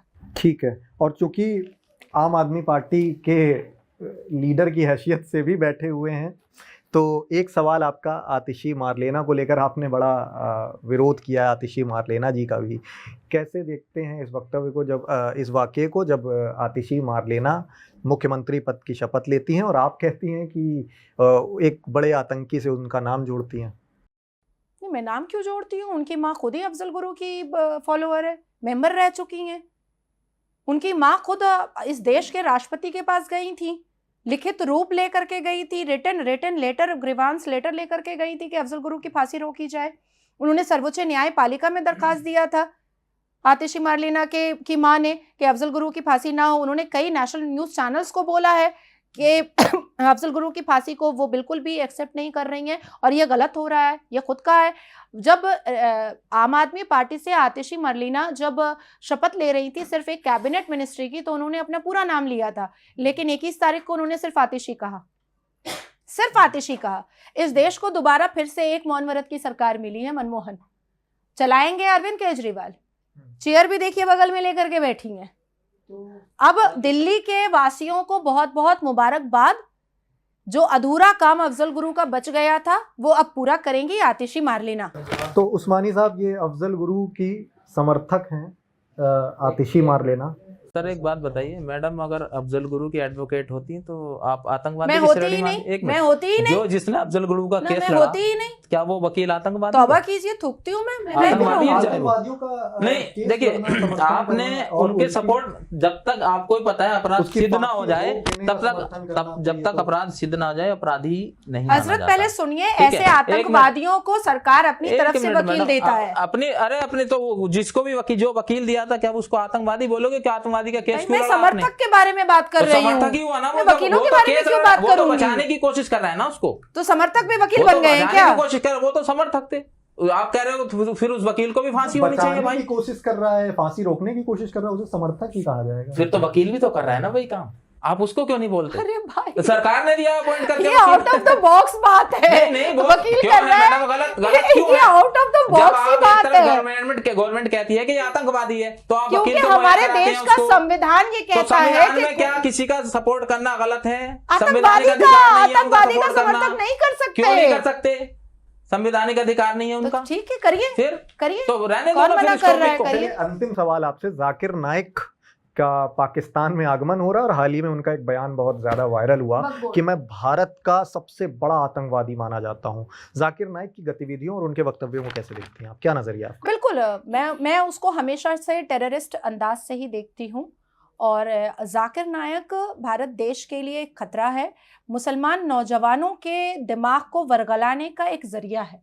जाकिर नायक जैसे लोगों को देश से दूर रखा जाए। इवन मैं केंद्र की सरकार से विनती करती हूँ कि वो जहाँ कहीं भी बैठा हुआ है, अभी हालिया में मैंने शायद 21 या 22 घंटे पहले मैंने देखा है कि पाकिस्तान के एक चैनल ने उनका पॉडकास्ट किया है, इमीडिएट पाकिस्तान की सरकार से बात करके उसको हिरासत में लिया जाए जाकिर नायक को। He is not an human being, he is anaconda. चलिए उस्मानी साहब, जाकिर नायक को आप आतंकवादी मानते हैं? जो कि वो खुद कह चुके हैं। मैं जब तक किसी को अपराधी नहीं मांगता जब तक अपराध सिद्ध ना हो जाए, मैं किसी को अपराधी नहीं कह सकता। जाकिर नायक के किसी को भी नहीं कह सकता सर मैं अपराधी। को लेकर आपका विचार क्या है? जाकिर नायक के पूरे व्यक्तित्व को लेकर आपका विचार? मैंने उनके डीपली पढ़ा ही नहीं, उनको ना इतना सुना, जाकिर नायक इतना सुना भी नहीं, ना पढ़ा। मैंने इतना डीपली नहीं पढ़ा उनके बारे में। जिसने पढ़ा होगा उसको पता होगा वो आतंकवादी है या नॉर्मल आदमी है। हम उस चीज की उस तरफ ही नहीं जाते जहां हमें वाकिफ नहीं। बिल्कुल हम वाकिफ, लेकिन मैं इतना डीपली नहीं कि ये आतंकवादी है या नॉर्मल आदमी। मैं कैसे सिद्ध कर दूंगा इस बात को? ये मेरा काम नहीं है, ये एजेंसियों का काम है। सिक्योरिटी एजेंसी बताएंगे आतंकवादी है नॉर्मल आदमी है। तमाम आतंकवादी एजेंसी तो बता चुकी है। आतंकवादी अलग अलग 5 आतंकवादी ऐसे, क्योंकि मैंने अब तक ये नहीं सुना, 5 आतंकवादी ऐसे लिस्ट में हैं जो जाकिर नायक को फॉलो करते थे। उस दौरान ये हेडलाइंस बनी थी इस तरह की कि जो जाकिर नायक को फॉलो कर रहे हैं वो आतंकवादी गतिविधियों को अंजाम दे रहे हैं, जिसको उन्होंने इस तरह की उसके बाद अभी बीते हुए उसका कोर्ट। मैं एक बात बोलूं आपसे, जब माननीय प्रधानमंत्री जी गुजरात के मुख्यमंत्री थे तो अमेरिका ने इनको वीजा देने से मना कर दिया था। कौन सा अपराध किया था इन्होंने? कोई आतंकवादी थे? नहीं थे। क्यों नहीं देती थी वीजा? प्रधानमंत्री बनते क्यों बुला लिया? तो जब तक अपराध सिद्ध ना हो आप किसको आतंकवादी या नॉर्मल आदमी कह देंगे? हम नहीं कह सकते किसी को। था ना, ये फैक्ट था, वीजा नहीं देती थी अमेरिका। क्यों नहीं देती थी? कोई आतंकवादी थोड़ी थे वो। तो अब हम कैसे कह दें इस बात को? हम थोड़ी डिसाइड करेंगे, सिक्योरिटी एजेंसी का काम है डिसाइड करना कि कौन आतंकवादी है कौन नहीं है। तो मैं ऐसे कैसे किसी को बोल दूं? कल सिक्योरिटी एजेंसी जांच करके कह दे नहीं जी इस पे तो कोई केस ही नहीं था, तो फिर मैं तो फंसा ना कि तूने आतंकवादी बोला था इसको। मैं कैसे उसको क्लैरिफाई करूंगा? नहीं तो आप जैसे तमाम इस्लामिक स्कॉलर्स उन्हें भगवान भी मानते हैं। नहीं, भगवान, ये इस्लाम में किसी को भगवान नहीं माना जाता। पहले छोड़ दो, अल्लाह के अलावा किसी को कोई, हम किसी को भगवान नहीं मानते। देखिए आपको थोड़ा सा वो लगेगा, लेकिन हम किसी राह चलते हुए को मुंह से पत्थर निकाल दिया जी भगवान जी, ये भगवान नहीं ना, कोई भगवान नहीं होता इस्लाम में, उसे खुदा है, इसके अलावा कोई नहीं है।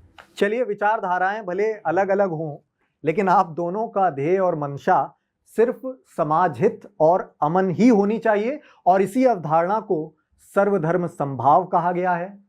फिलहाल मुझे दीजिए इजाजत। मैं प्रियंक वाजपेयी हूं आपके साथ। शुक्रिया, नमस्कार।